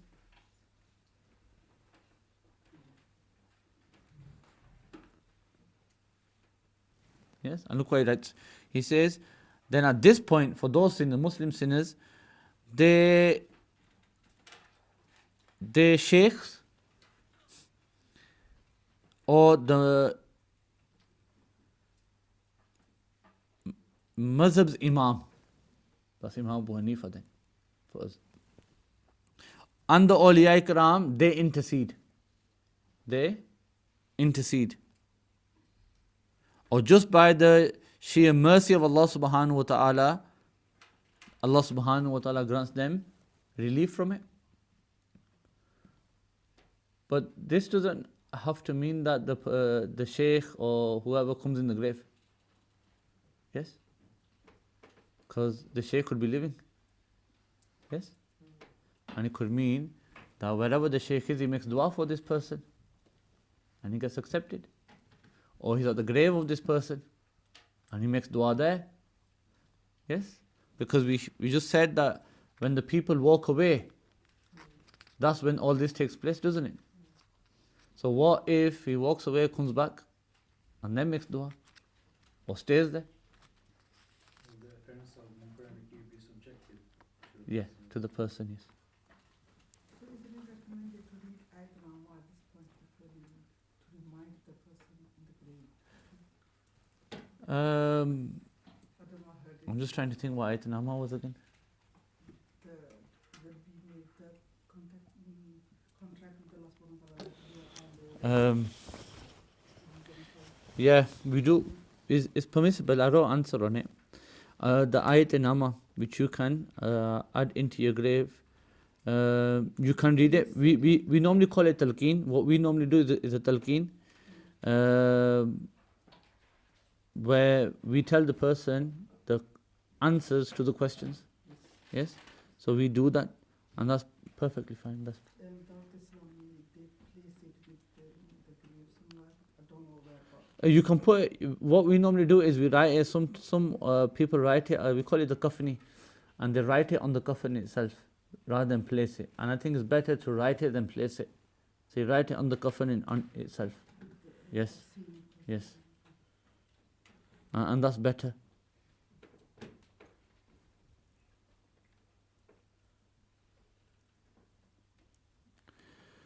I've got it. Allahumma fatir as-samawati wal ardi alim al-ghayb wa shahada. Yeah, the contract. That is sometimes placed in the grave, but they write it as a kafni. But if you can't write the whole nama, I think it's sometimes even better to just write the shahada. Yes, or just the first kalma, which is shorter. Yes. Where have we gone? The sinners, wasn't it? Yeah. And then the other can happen as well, that the sheikh comes into the grave. If the sheikh has already passed away, then either wherever his grave is, he makes the dua from there. And if he's part of those awliya that can go wherever they like, then he can also come into the grave and make dua. Yes? It's making dua here. The only way that they can release you is by dua. They're not exactly going to fight the angels, are they? Yes? So it's dua, isn't it? And dua is permissible at any stage. Yes? So, and Allah subhanahu wa ta'ala accepts du'as.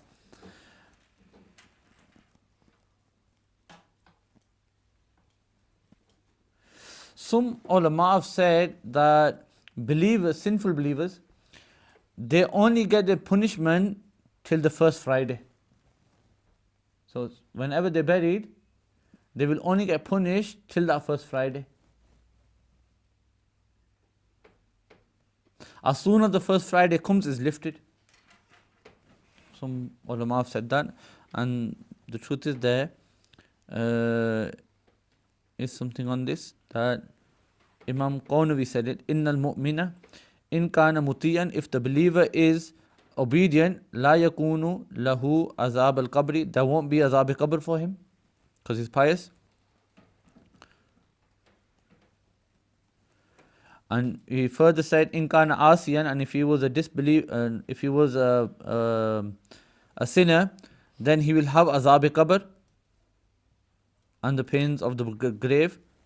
But lakin yanqati'u anhu azabul qabri yawmul jumu'ati, that on the Friday it will end, on the night of Friday it will end. Mercy from Allah subhanahu wa ta'ala. He further says that this hadith is also proven that the person who dies on Jumu'ah, in the night of Jumu'ah and on the day of Jumu'ah, or passes away in Ramadan, in any day or any night in the month of Ramadan, the questioning of Munkar Nakir and the punishment in the grave, he will be protected from. The Prophet ﷺ said, Man mata yawm al-jumu'ati aw laylat al-jumu'ati wuqiya or waqa fitnat al-qabri.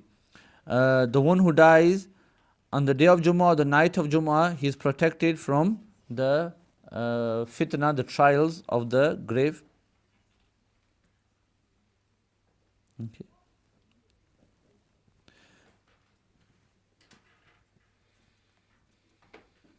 And further, what people say is that the person, that what we said before, that the door of heaven is opened up for him. How will that happen? This will happen that first on his left hand side, the window to hell will open. So if you go back, if you rewind back a bit, where we talked about that the pious person, a door to heaven will open, or a window to heaven will open. He's just talking about that, he's explaining that just before that happens, the door to, or the window to hell will open. Yes, meaning he'll be shown a place in hell.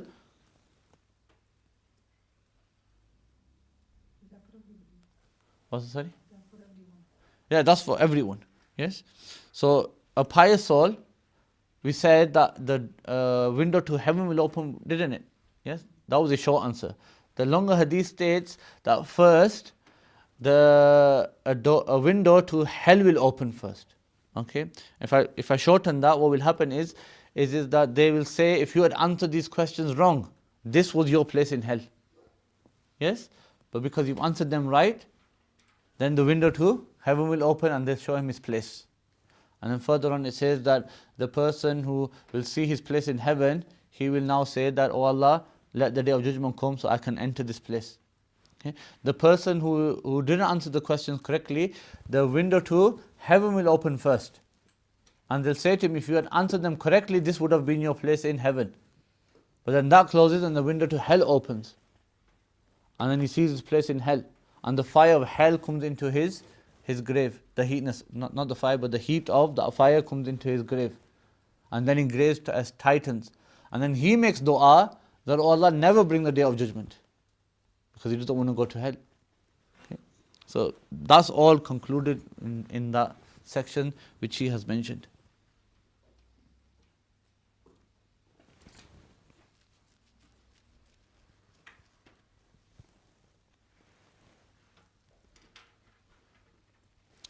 So in regards to the extra bit is mentioned in there is that when a non-Muslim or a munafiq, a hypocrite, when he will be asked regarding the Prophet ﷺ, he will just say, ha la adri. Yes? Afsos. Yeah. Ouch. Or something like that. He'll say, I don't know. And then he'll say, Kuntu asma'un nasa, I used to hear people, yakuluna shay'an, they used to say something, fa'akulu, so I said it. Meaning, I just went with my times. Sometimes you don't go with times. Yes? And that is in regards to the deen. We don't compromise like certain people come and compromise with the deen. Yes? And they become liberal. And liberal people, I will say in this day and age, are more or less out of the fold of Islam. Yes? And it's unfortunate that you see big scholars sometimes getting caught up in that, and things which are clearly haram in Islam, they make them halal. And then we akin that to saying that what Allah subhanahu wa ta'ala made haram, you made it halal, and what He made halal, you make it haram. Yes? That person is deviant, rather I would say he was out of the fold of Islam, depending on what he changes. So don't get into this idea of compromising with the deen. Your principles are your principles, you don't need to compromise the religion for anyone. Yes?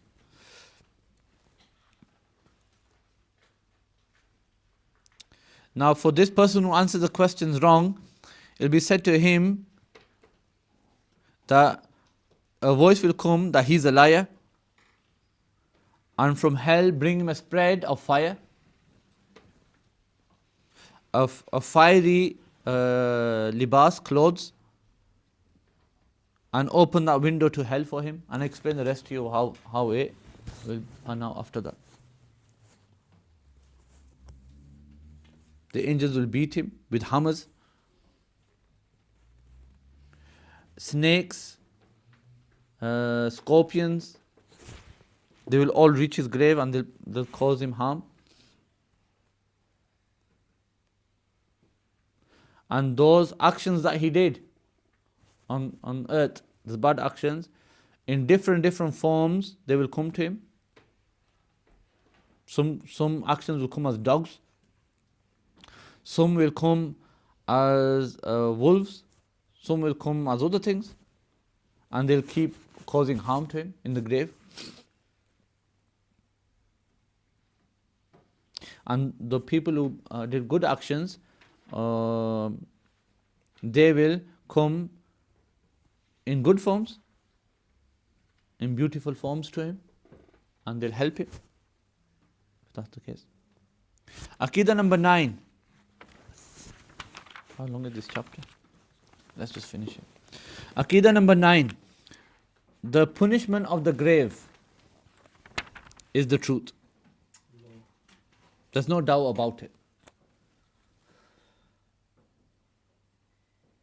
And similarly, the opposite of punishment, yes, to have tan'eem, to be in blessings from Allah subhanahu wa ta'ala, is the truth, and it takes place.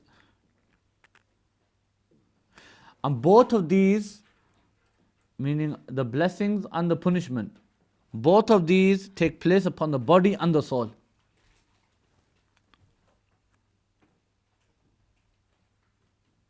Even if the body was to be melted, burnt, turned into ashes, the particles of the body will still remain. DNA still remains, doesn't it? Yes? So DNA still remains. As long as DNA remains, he will feel everything.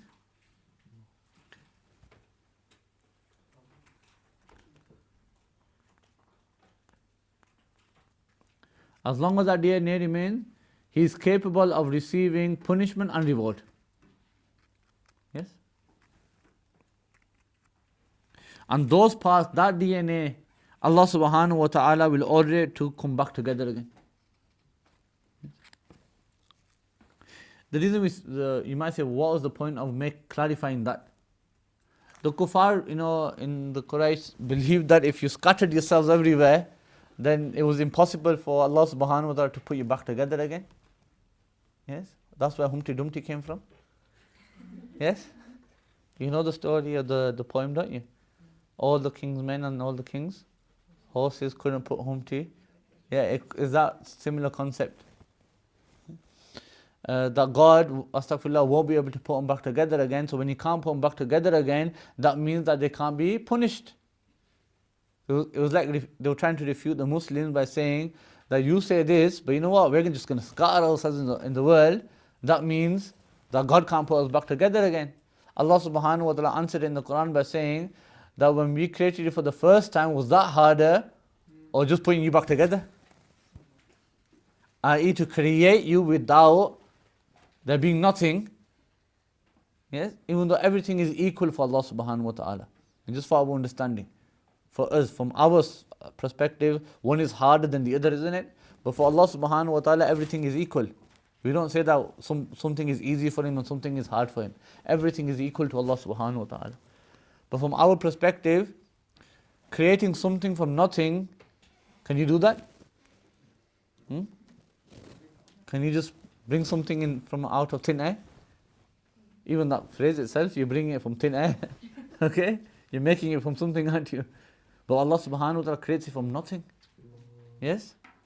So is that harder, or just a couple of things which you have to put together and make a body, is that harder? I.e., creating from nothing is a lot harder, isn't it? So Allah subhanahu wa ta'ala says to them, why would you say such a thing? Yes? So they had this belief really in regards to this. Hence that's why that is clarified. Because they would believe things like this. And it's unfortunate that still people to this day and age still believe it. Yes? And look, it didn't even explain in this as well that the body will be formed again. And there are such minute particles that are in the bones and maybe in the thigh bone. And we call it ajbuz zamb. Ajbuz zamb. I will class that as DNA. Yes? Which he says that you can't get it under a microscope, and nor can you burn them. But we're talking about his time, aren't we? Yes? You couldn't really, the microscopes that they had in those days weren't really microscopes, were they? Yes? You're talking about 100 years ago, aren't you? Maybe, roughly. And it can't be burnt. That's only, I can only think of DNA. Can you think of anything else? No? DNA. And it does look like a tail, doesn't it? Yes? One of the meanings of zamb is a tail. Double helix. Yes? Double helix. Okay.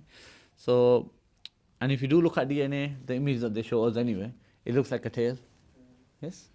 So, maybe that's what he's talking about as well. And that's the what you could say the core of the body, which is spread out everywhere. Hence why the souls will be returned on the day of judgment to their body, and every person will have his body. To cut things off, change something, does not change the body on the day of judgment.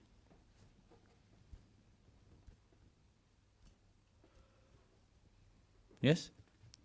And so on and so forth. And he just goes into this. That on the day of judgment, this tarkeeb will be done. And this bringing of the bodies back again with the souls, this is called hashr. What is this called? Hashr. Remember we say hashr? Yes? On the day of mahshar. This is what it is. This is what's going to happen then. Where everybody will be resurrected with body and soul. Yes? Even Osama bin Laden's body will be found as well. Yes? So he'll be brought back as well. If he's an actual person. Okay? People will then be put into tan'im, which is blessings, or they'll be put into punishment with the body and the soul. Aqidah number 10. If a deceased is not buried in the grave, so wherever he is placed or left, wherever it is, that's where he will be questioned. So wherever the person is, that's where he will be questioned. That's where he will receive his reward or his punishment. To a point, if a lion was to eat a person, eat all of him, yes, and he's gone into the stomach. In the stomach of the lion, that's where his questioning will take place. That's where he will receive reward or punishment.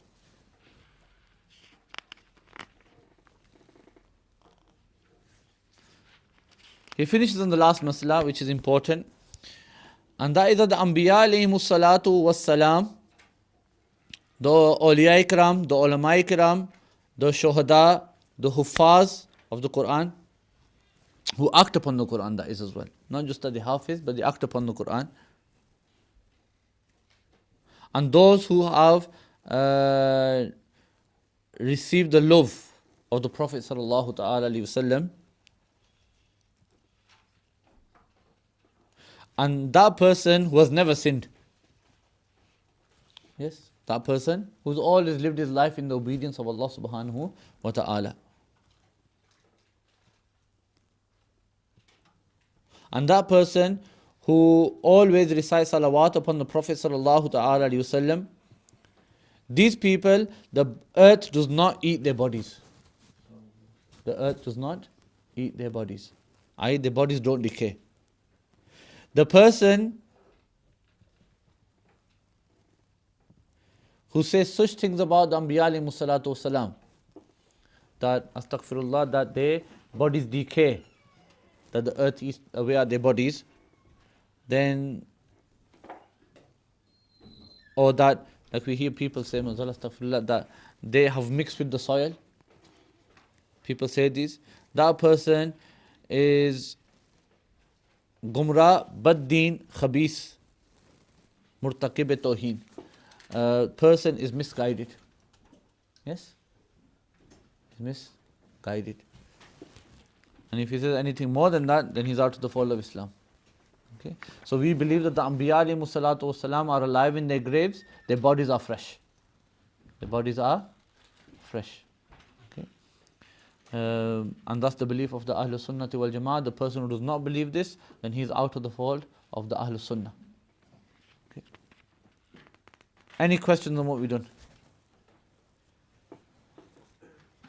You know, for bad Muslims, when the ones that got to hell first, after they've been punished for their sins, they go to heaven. Or let's just say if they get punished and they receive some punishment in the grave, will that mean they'll receive less punishment in the hereafter? That's up to Allah subhanahu wa ta'ala. So for example, it can differ from person to person. That is that a person can get punishment in the grave, and meaning the amount of sin he did, that's the amount of punishment he got. And then when he is resurrected on the day of judgment, then only his good deeds are held to account, which means that he'll go straight to heaven. Some people will not get punished in the grave. But when they are resurrected on the day of judgment, they'll be punished on that day. Yes? But you have to understand it this way, that the punishment in this dunya is a lot better than the punishment in the grave. And the punishment in the grave is a lot better than the punishment on the day of judgment. And the day of judgment's punishment is a lot better than the punishment in hell. Yes? As it keeps getting more severe, harder and harder. Yes? So, we make dua that Allah subhanahu wa ta'ala keeps us free of sin. And if you have done any sin, that He forgives us. Yes? Without putting us through trials. And if you have to go through a trial, then let it be on this dunya. Okay? Not in the hereafter. Because we won't be able to bear that. Yes? No more questions on this? Long lesson on that, wasn't it? We'll start the fiqh, inshallah.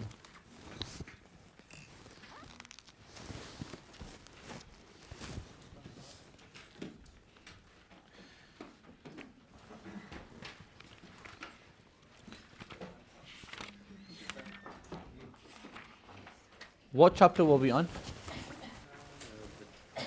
Conditions of prayer. Conditions of prayer. Yeah. I'm going to skip a chapter and we're going to go to the wajibs of prayer. With the wajibs of prayer. Okay. So those things which are wajib in prayer. But I'm going to highlight one thing first for you. If a wajib is missed in prayer and you're still in prayer, yes, then you do sajda sahab at the end. What do you do?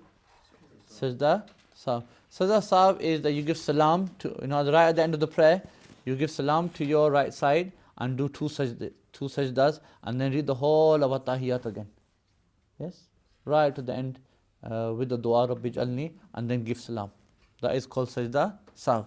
But the only time you perform sajda sahab is when you miss a wajib. Only when you miss a wajib. Not when you miss a sunnah, not when you miss a farz. Only when you miss a wajib. So for example, normally in witr namaz, you're meant to do qunut, aren't you? Meant to raise your hands and say Allahu Akbar. Let's say you forgot. Yes? And you went into ruku. Now, and then you've realized afterwards. Yes? So you carry in your prayer. Now because you missed it, you do sajda sahab at the end. Okay? And you only do one sajda sahab for one prayer. So if you miss about 5 wajibs, you still do one sajda sahab. Okay? You don't keep doing sajda sahab like 5, 6, 7. Okay? So only if you miss 2 wajibs, 3 wajibs, 4 wajibs, you only do one sajda sahab. What if you miss a rak'ah? If you miss a rakat, because a rakat is farz, isn't it? Qiyam is farz, ruku is farz, sajda is farz. Because these things are farz, you have to do them. I'll give you an example. A person started the namaz and in the 3rd rakat, he went into sajda and he did one sajda and out of forgetfulness he stood up into the 4th rakat. So he's missed one sajda now, isn't he? Yes? The sajda is farz. Both sajda are farz. He's missed one. So now he has to do that sajda within the prayer. Within the prayer. I.e., if he finishes the salah without performing that sajda, i.e., just carries on, even if he performs sajda sahab, he won't cover it. It will not cover it. What the person has to do is when he does the 4th rakat, he's going to do 2 sajda of the 4th rakat, isn't he? Yes? He will add an extra sajda of the 3rd rakat, come back, read At-Tahiyyat, give salam, do sajda sahab in other words, do 2 sajda, come back and read At-Tahiyyat again. Okay? You have to do sajda sahab because the place of that sajda is also wajib, is coming. Okay? The place of every single action in terms of farz and wajib, not sunnahs, just farz and wajib is also wajib. So where you have your qiyam before ruku, that's wajib. The ruku to be before sajda is wajib. For you to do the 2nd sajda straight after the 1st sajda is wajib. Yes? So if you miss it, meaning if you miss any place, i.e. you do ruku before you do qiyam, you do sajda before you do ruku. Yes? Or you miss one sajda and you do it in the 3rd rakat or 4th rakat, then you miss this place as well, haven't you?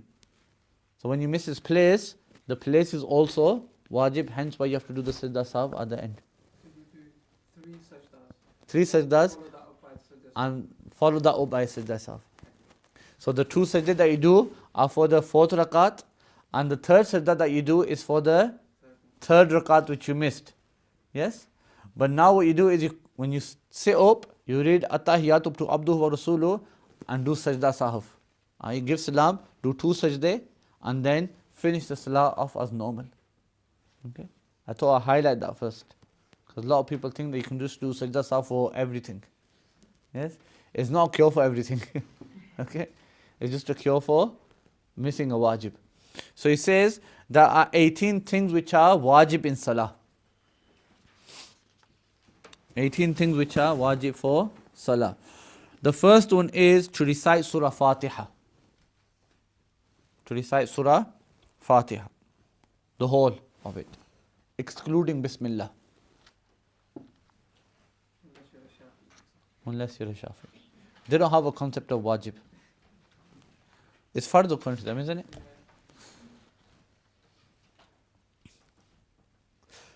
Number 2, to join a surah or 3 verses of the Quran. In the first 2 rakats of farz namaz. Sorry, what page is this on? Oh, that's a good question. If you got, I haven't got English version.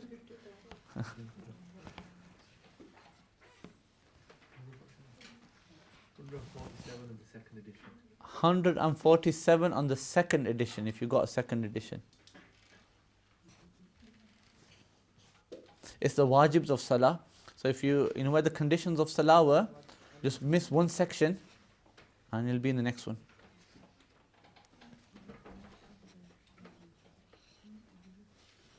You found it? Okay. So in the first 2 rakats of farz namaz, it's wajib to read a surah or 3 verses from the Quran. Okay. I.e. in the last 2 rakats, it's not wajib. In the last 2 rakats of a farz namaz, either it be 3rd rakat or 4th rakat, it's not wajib to recite Surah Fatiha. Okay. It's sunnah to recite Surah Fatiha. Meaning that if you miss it, if you don't read Surah Fatiha in farz namaz in the 3rd rakat or the 4th rakat, then there's nothing wrong. Yes, it's permissible. You can stay silent, you can say Subhanallah 3 times, or you can do the sunnah and that's recite Surah Fatiha and then finish your namaz off. Well, let's just say you don't recite anything. How long do you have to stay stood up for? Long enough for your limbs to relax, which is about 3 seconds, isn't it? 3 tasbeehs. Yes? Everybody's different, but that's like maybe average if you like. Yes? Where your muscles go back to where they're meant to be in that position. Yes? So it's not just a case of and then straight down.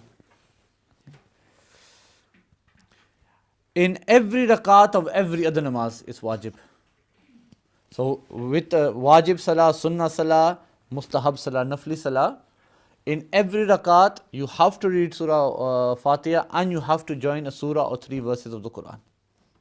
Yes? So the odd one out is farz namaz, isn't it? Is that point 3 now? We're still on 2. Okay? We're still on 2. So, in every rakat of wajib salah, which is witr, sunnah salah or nafal salah, it is wajib to recite Surah Fatiha in every single rakat and also a surah or 3 verses. But in farz namaz, the first 2 rakats is only wajib to recite Surah Fatiha and a surah only in the first 2 rakats, and in the last 2, either 3rd rakat or the 4th rakat, is not wajib. You sometimes think, how could the Imam read so quickly? Yes, in the 3rd rakat is because he may have not recited anything, just stood there and gone straight back down. Yes? But it's still good to, is sunnah to recite Surah Fatiha. So you should stay long enough to recite Surah Fatiha and recite it. Number 3, in farz salah, to appoint the first 2 rakats for reciting the recitation of the Quran. Yes? So we see now the place where you recite them. In the whole of the namaz, it's wajib to recite Surah Fatiha and 3 verses of the Quran or a surah. Yes? Meaning wherever it is done, your wajib is done. But now he just told you that to appoint the first 2 rakats of farz namaz, to do the recitation in them, that's also wajib. I.e. the place for that recitation is wajib. And that's the place is the first 2 rakats. Which means, if you don't recite Surah Fatiha in the first rakat and a surah and go and do it in the 3rd rakat, yes, you still have to do sajda sahv. You may have fulfilled the wajib of recitation, but you missed its place. That makes sense? No? Like I was saying in the starting, sometimes that's one thing is that the thing itself is wajib. Yes? The thing that you're going to do is wajib. But the place you have to do it in is also necessary. Yes? So here what we're saying is, look, before he said to recite Surah Fatiha and to recite a surah straight after it is wajib, isn't it? Yes. But that's in the whole of the salah. Now he just told you to make sure that reciting of Surah Fatiha and the Surah in a Farz namaz to make sure that it's in the first 2 rakats. That you recite Surah Fatiha and the Surah in rakat 1 and rakat 2. Which means that that's wajib, the place is wajib in Farz namaz. That still make sense? Yes? Which, now if you conclude it, it'll mean that if you fulfill the recitation, but how did you fulfill it? You fulfilled in the salah, but you did it in the 3rd rakat. You missed it in the 1st rakat, but you now gone and done it in the 3rd rakat. You read it there. You read Surah Fatiha and you read the surah, but you missed it in the 1st rakat. Would sajda sahv come? Yes. Why? Because you missed its place. Yes? So the point I made in the starting, every wajib and every farz has its place. It has a procedure that you have to follow. And that procedure where it's placed is wajib. If you miss it from its place, then you have to do sajda sahv. Okay? Because every single place for every single farz and wajib is also wajib. Okay? It's wajib to read Surah Fatiha before a surah. Wajib to read Surah Fatiha before a surah. That is number 4.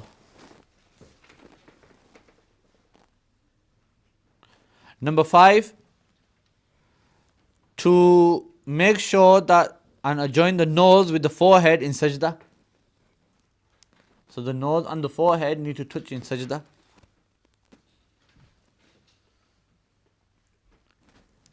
It's wajib to straight away, this is number 6, is it? Yeah. Number 6, to straight away bring the second sajda. To bring the second sajda. I.e. when you go for the first sajda, to sit up and then straight away go back into the second sajda, that's also wajib.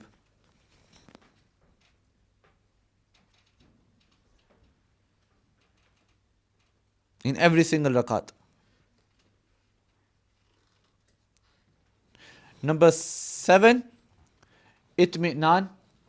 We call this sometimes ta'dil arkan as well. To be tranquil in your actions. Peace of mind.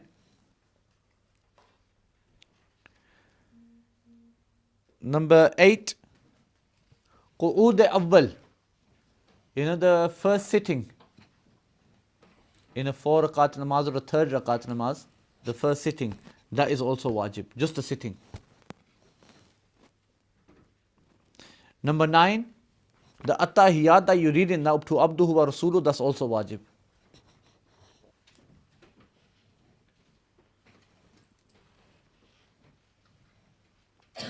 So first we had just the sitting, the middle attahiyat that we sit in, that's wajib. And then reading attahiyat up to abduhu wa rasuluhu is also wajib. Which means that the place of attahiyat is wajib. Yes? So when you read attahiyat is wajib.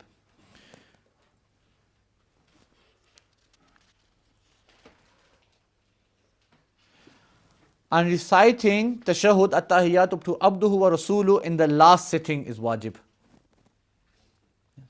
Why didn't he say that the last sitting is wajib? Anyone know? Look, he hasn't mentioned it.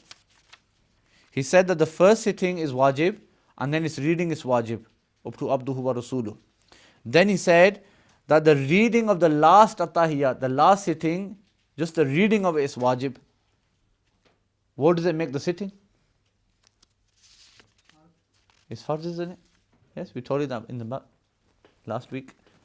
That the last attahiyat of every single namaz, the last sitting is farz.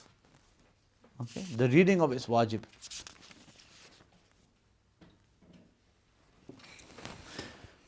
Number 11,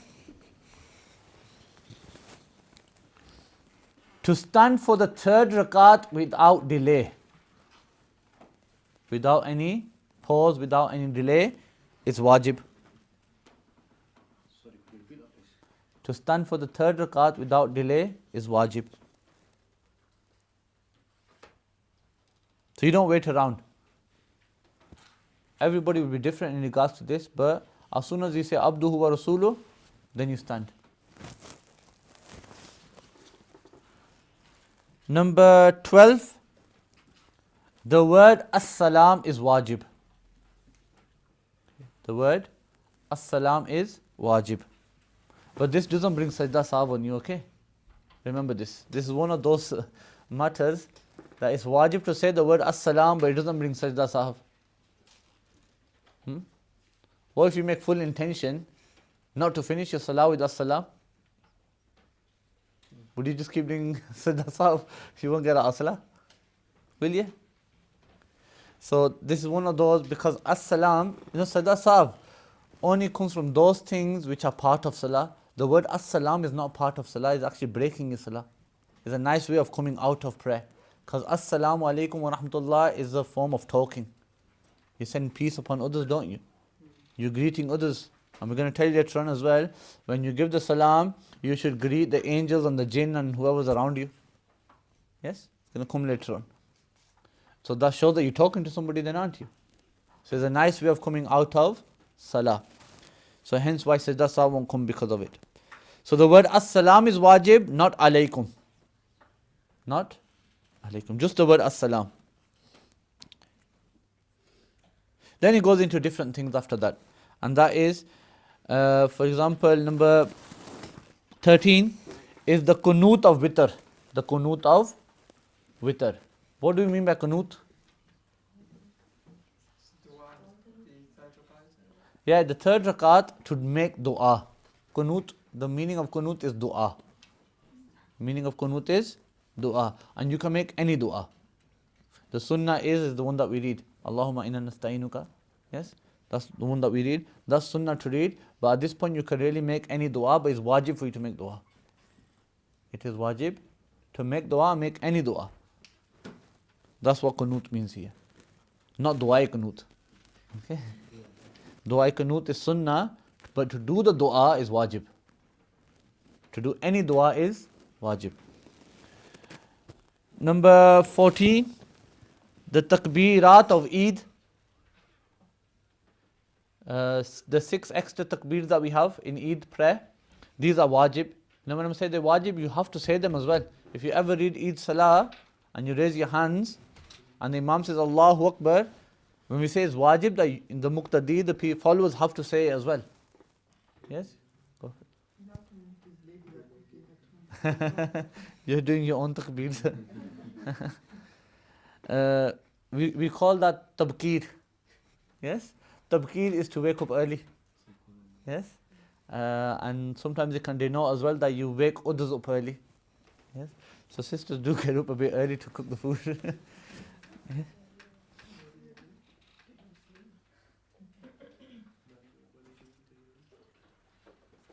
So number 15 is to appoint these takbirs.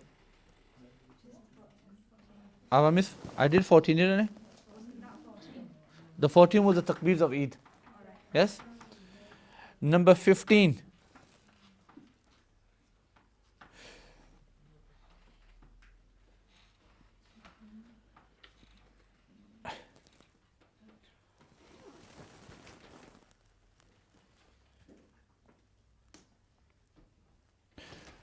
He says here that it's wajib to say Allahu Akbar in the start of every single salah. Wajib to say Allahu Akbar is ikhtilafi. It's not necessarily something that is said, but that's ikhtilaf in the Ahnaf, because you don't have to say Allahu Akbar. You can say Subhanallah and start your salah as well.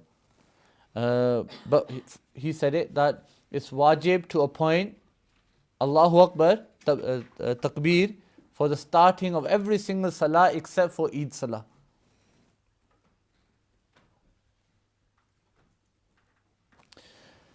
The takbir of ruku, the second rakat ruku in Eid namaz is wajib. A lot of people forget that. Normally, your takbirs in a normal namaz are all sunnah, except for the first one. The first one's farz.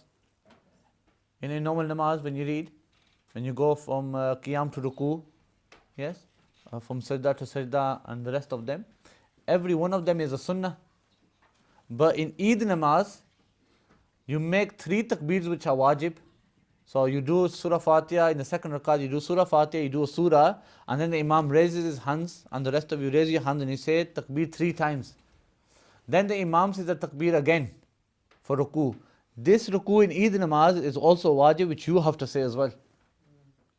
And you have to understand that. It's also wajib upon you to say it as well. A lot of people forget it.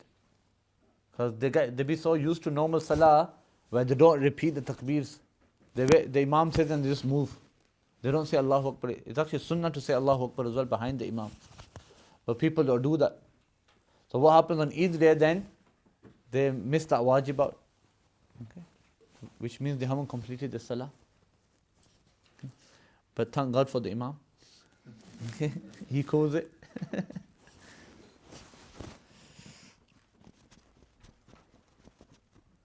Number 17. It's wajib for the Imam to recite out loudly in Fajr namaz and in the first 2 rakats of the 2 ishas. That's how he's written it. What are the 2 ishas? Nope. Maghrib and Isha.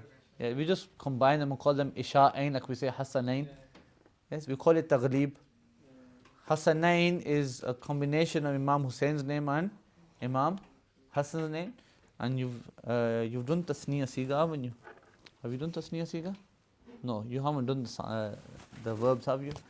The Tasniya Siga, you did it from Hazani, Hazaini. Do you remember it last week? Hazani and Hazaini.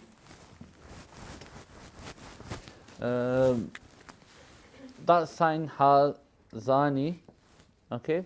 The alif and this noon are a sign of dual in the nouns. So we can say Hasanan, Hasanani, yes, and Hasanaini.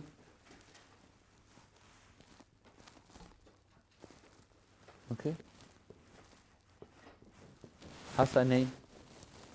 Both the Hazani and Hazaini, we have 2 of them.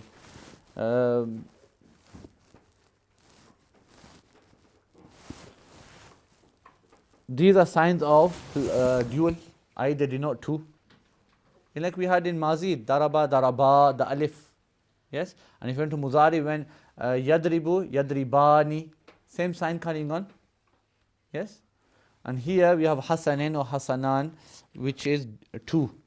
But we combine 2 names, and that is Imam Hassan's name and Imam Hussein's name.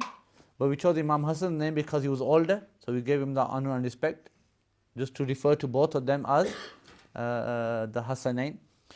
We said Isha'ain, just because Isha seems to be a slightly lengthier prayer. Yes? 4 sunta, 4 fard, 2 sunta, 2 nafal, 3 witr, 2 nafal. Yeah? It's kind of lengthy, isn't it? And if you don't read them all, no salah. So it's called Taghlib, we do that a lot. Yes? We do that a lot in the Arabic language. So to appoint Fajr Salah, the first 2 rakats of Maghrib Salah, Isha Salah, and the 2 rakats of Fajr Salah is wajib to read, for the Imam to read loudly in them. Even if it's qaza, but with the Imam. With the Imam. It's wajib to read loudly in the 2 rakats of Jumu'ah for the Imam. It's wajib for the Imam to read loudly in the 2 rakats of both Eids. It's wajib for Taraweeh prayer, because Taraweeh prayer is during Isha time. It's wajib for Witr Jamaat in Ramadan. In Ramadan. You don't normally have a Witr Jamaat. It's only in Ramadan. It's wajib for the Imam to recite quietly. Rather, everybody should recite quietly, regardless if you're Imam or not. In Zohr prayer and in Asr prayer. In Zohr prayer and in Asr prayer. And in the last 2 rakats of Maghrib and Isha. Of Maghrib only has 1 rakat after it. The 3rd rakat in Maghrib and 3rd and 4th in Isha. you have to recite silently. Any nafil of the day that you read, you have to read them silently. So those prayers which are silent, like Zohar and Asr, you read them in Jamaat or read them by yourself, you have to recite quietly. For Maghrib, Isha and Fajr, these prayers, if you're with the Imam, then the Imam has to recite loudly. If you're alone, that's the next masala. He says if you're alone, then you have a choice. If you want, you can recite it loudly, just like a person who is reading nafil in the night.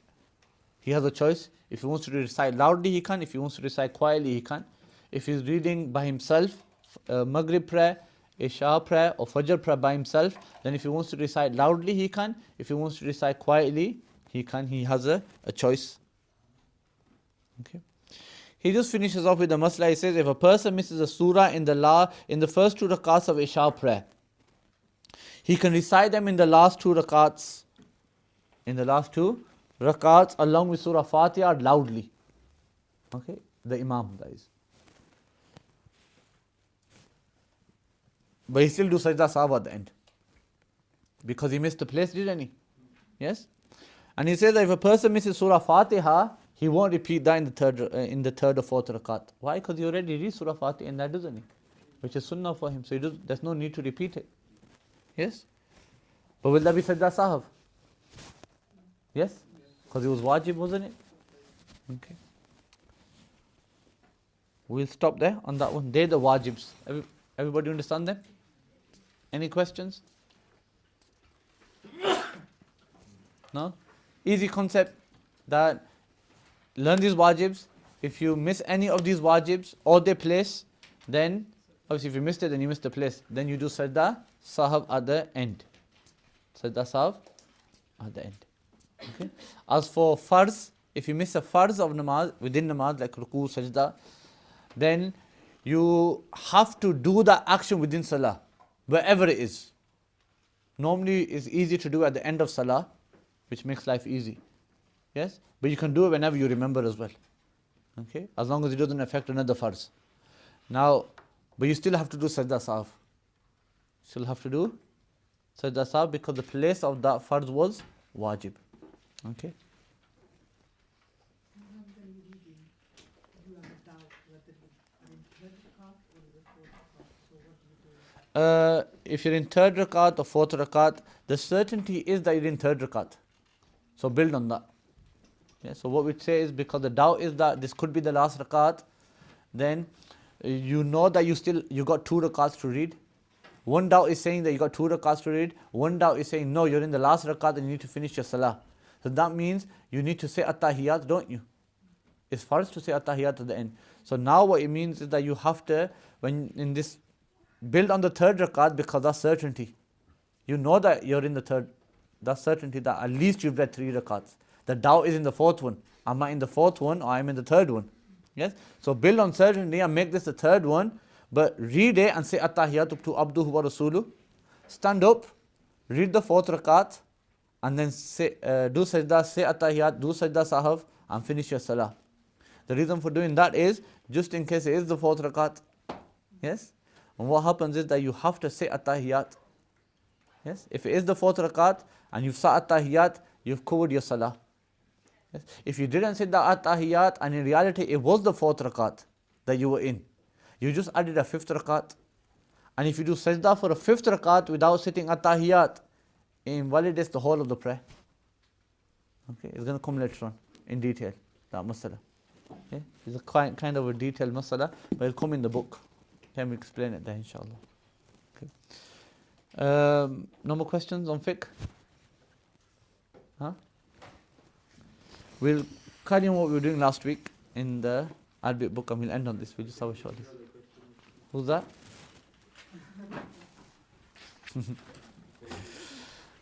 Last week in Arabic, I showed you the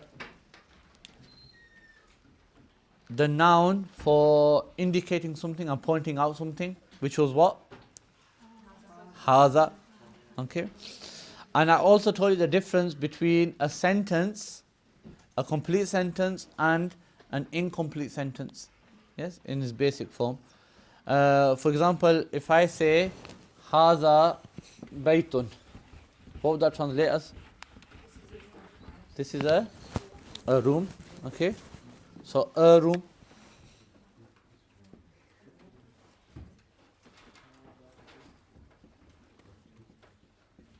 Baytun, this is a room. But if I say Hazal Bayt,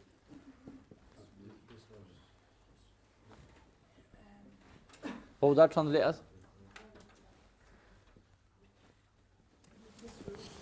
This room. Yes, meaning the sentence needs to carry on. This room is mine. Yes, this is my room, or this room belongs to so and so person, and you can carry on the sentence. So the sentence carries on here. So it's an incomplete sentence, but this one's complete. Yes, this is a room. This is a room. Okay. Just to give you your vocabulary on this, you can say, for example, Haza masjidun. Haza masjidun. See if you can write it yourselves. Huh? Let's see. And then check yourself in it, write it, and then see if check yourself and I'll write it on the board if you wrote it correctly.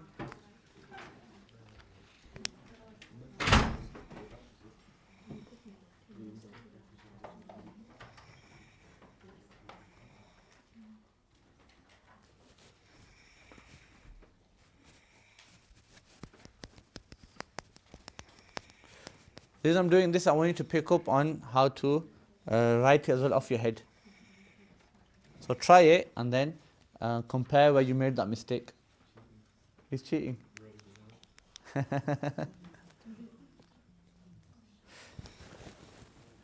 You should have the countdown clock.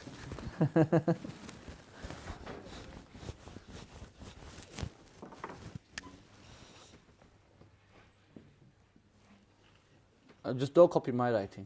It's one thing to learn. Haza masjidun.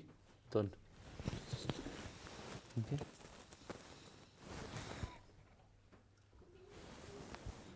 Who got it right? Put your hands up.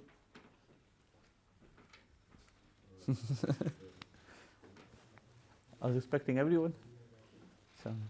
So Haza masjid, what will that translate as? This is a mosque. So I want you to write this mosque, this masjid. How do you write it? Huh? That's this, isn't it? So that's this sentence. This is a masjid. How would I say this masjid? Yes, put al before it. Okay?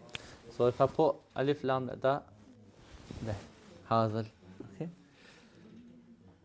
If you get used to how Arabic writing is written as well, and you can write it yourself, you learn Arabic a lot quicker. Okay? So Hazal masjid is this masjid. This masjid.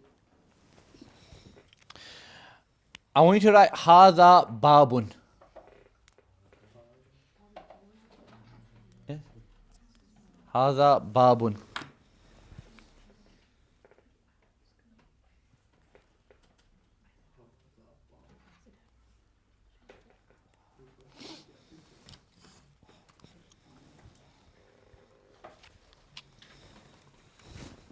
Have you got it? Yeah? Unless you get it.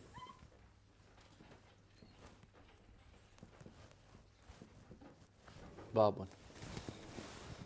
Who got it right? Everyone. So Bab, who knows what Bab is? Door, yes, or entrance sometimes. Yeah. Babul Jannah. What's that? Sometimes Bab in books, yes, is a chapter. Okay. Which we use sometimes. How do we say this door? Hazal babu. So you just put alif lam. Yes? Hazal babu. This door. Who knows what book in Arabic is? Kitab. So I was going to write it then. Write it. This book. This is a book, sorry. This is a book.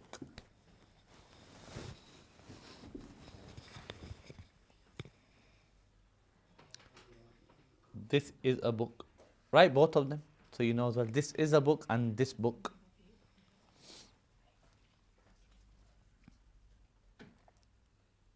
Make sure you learn these words as well. So when you hear them, you know what they are. I'm going to ask you next time.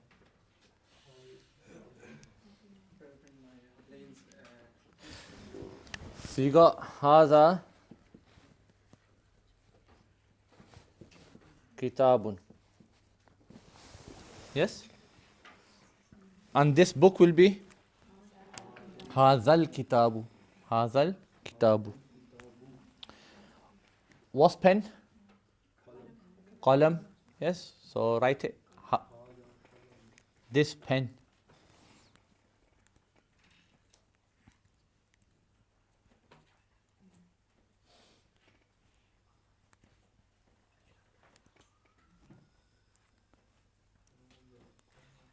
Qalamun.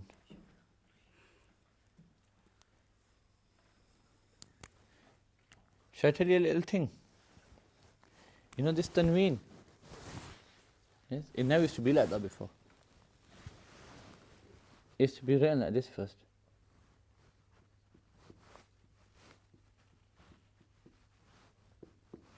Kitabun. That's why I usually write for the first month. Okay? And then because it can get confusing, yes, so then they took it away and they just did that to it. Okay. If you look at Sayyidina Osman's Mus'haf, it's actually written with the noons. Yes? And even in his time, you didn't have the Zabar, Zaids and things like this. Okay? That's the way he wrote it. For now, make sure you put that on. Okay? So, kitabun. Because it's a noun. That's one of the signs of a noun, the tanween. So what do we have? Qalamun. Haza qalamun.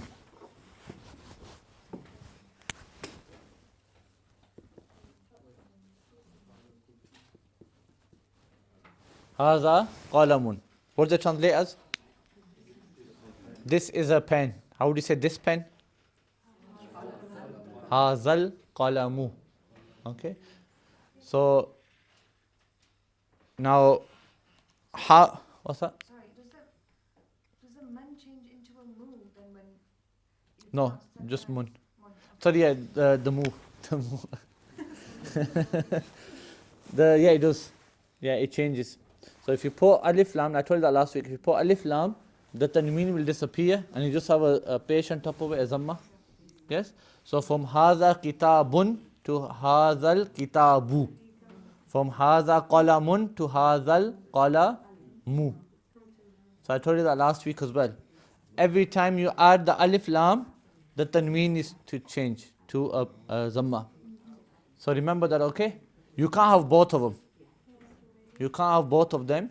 You can't say al-qalamun. There's no such thing. It has to be al-qalamu or qalamun. Both of them will not come. What's key in Arabic? Key. Miftah. Okay. Write it then. I want you to write this key. This is the key and this key. Miftahun. Miftahun.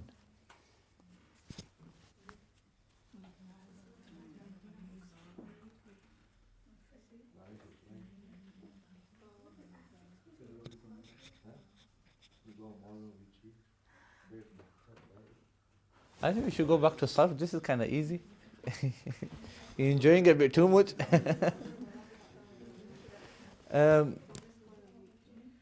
You got it? Shall I write it?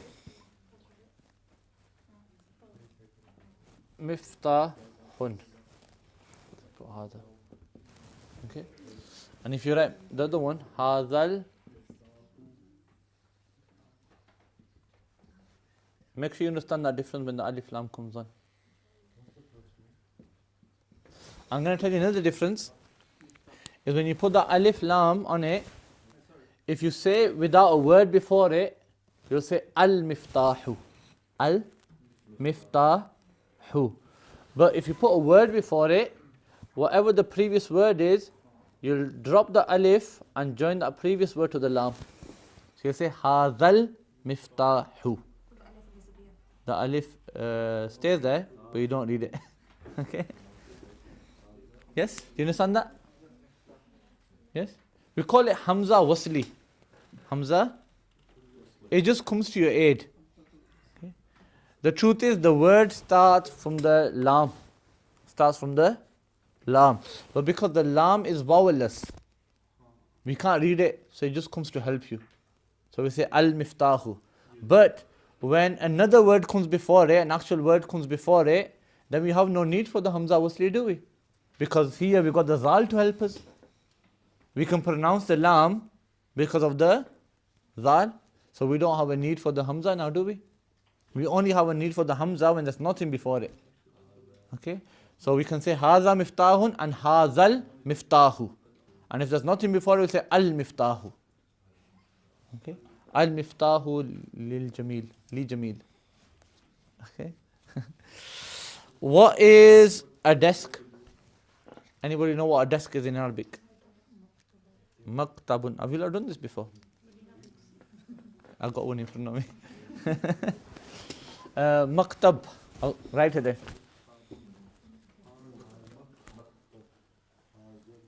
Maktab.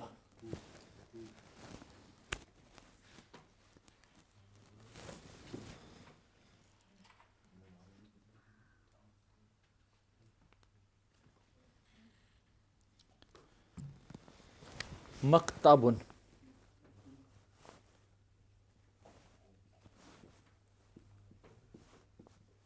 Then you have Haza in front of it. Haza maktabun. This is a desk. This is a Haza maktabun. This is a desk.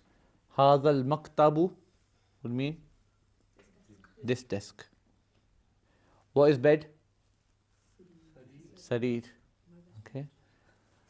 What is chair? Kursiyun. Yes? Kursiyun. Write them all. So you got Sarir and Kursi. Kursi should be easy.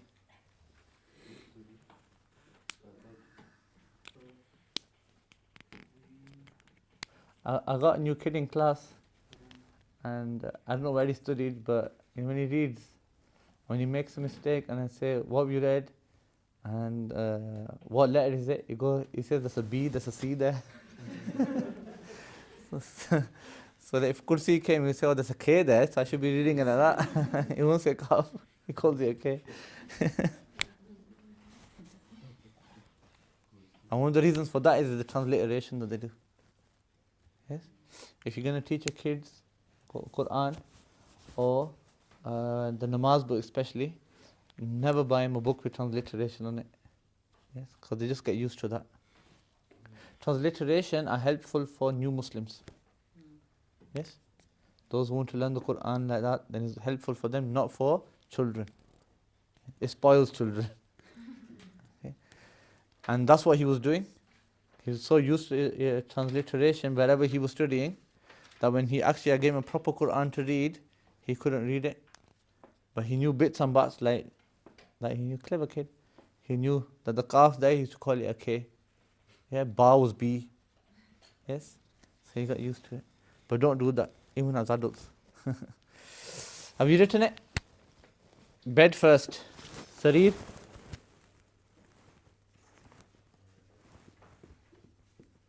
Sarirun. Sarirun. Classical Arabic, we call it firash as well. Okay? Sahib al-firash. Yes? Yeah. So, we generally use. Kursi is easy, we did that last week.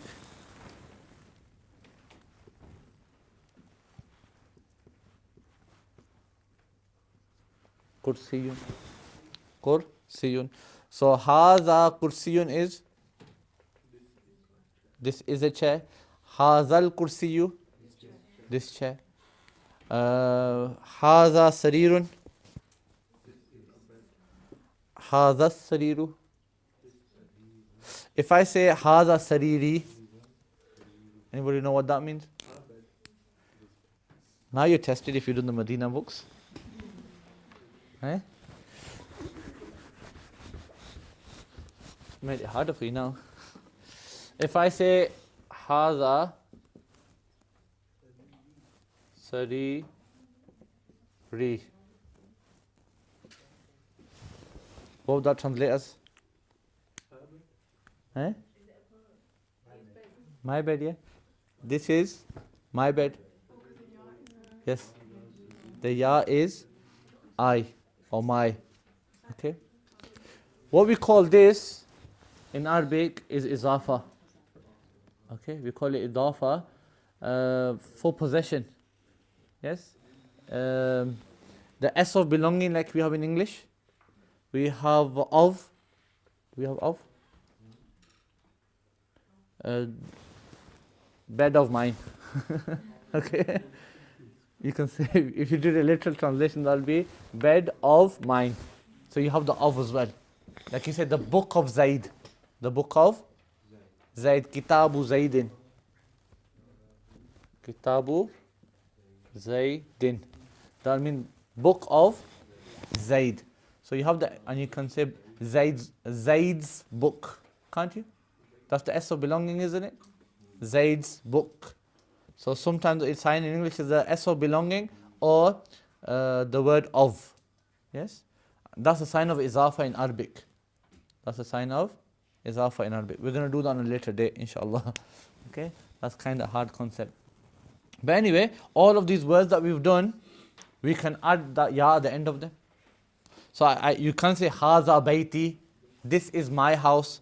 Haza masjidi, this is my masjid. Haza babi, this is my door. Haza kitabi, this is my book. Haza qalami, this is my pen. Haza miftahi, this is my key. Haza maktabi, this is my desk. Haza sariri, this is my bed. Haza kursi, how would you say that? Kursiya. Haza kursiya, this is my chair. Okay, this is my chair. So you can do it for all of them. Okay. The only catch with it is that you know the double page that you had, yes, or just the page on its own. Before the ya, you have to put a zair before it. Yes. So before we had haza baytun or haza baytun. So now what you have to do is you have to change it to haza bayti. The ya always needs a zair before it, a kasra before it. Okay. What we should do is practice that and learn those words with the meanings. Okay? And I hope to have a full-on conversation in Arabic next week. So we'll stop there unless you got any questions. There's some questions. If I had 1 minute to read Fajr and I just read the Fard prayer, is it valid?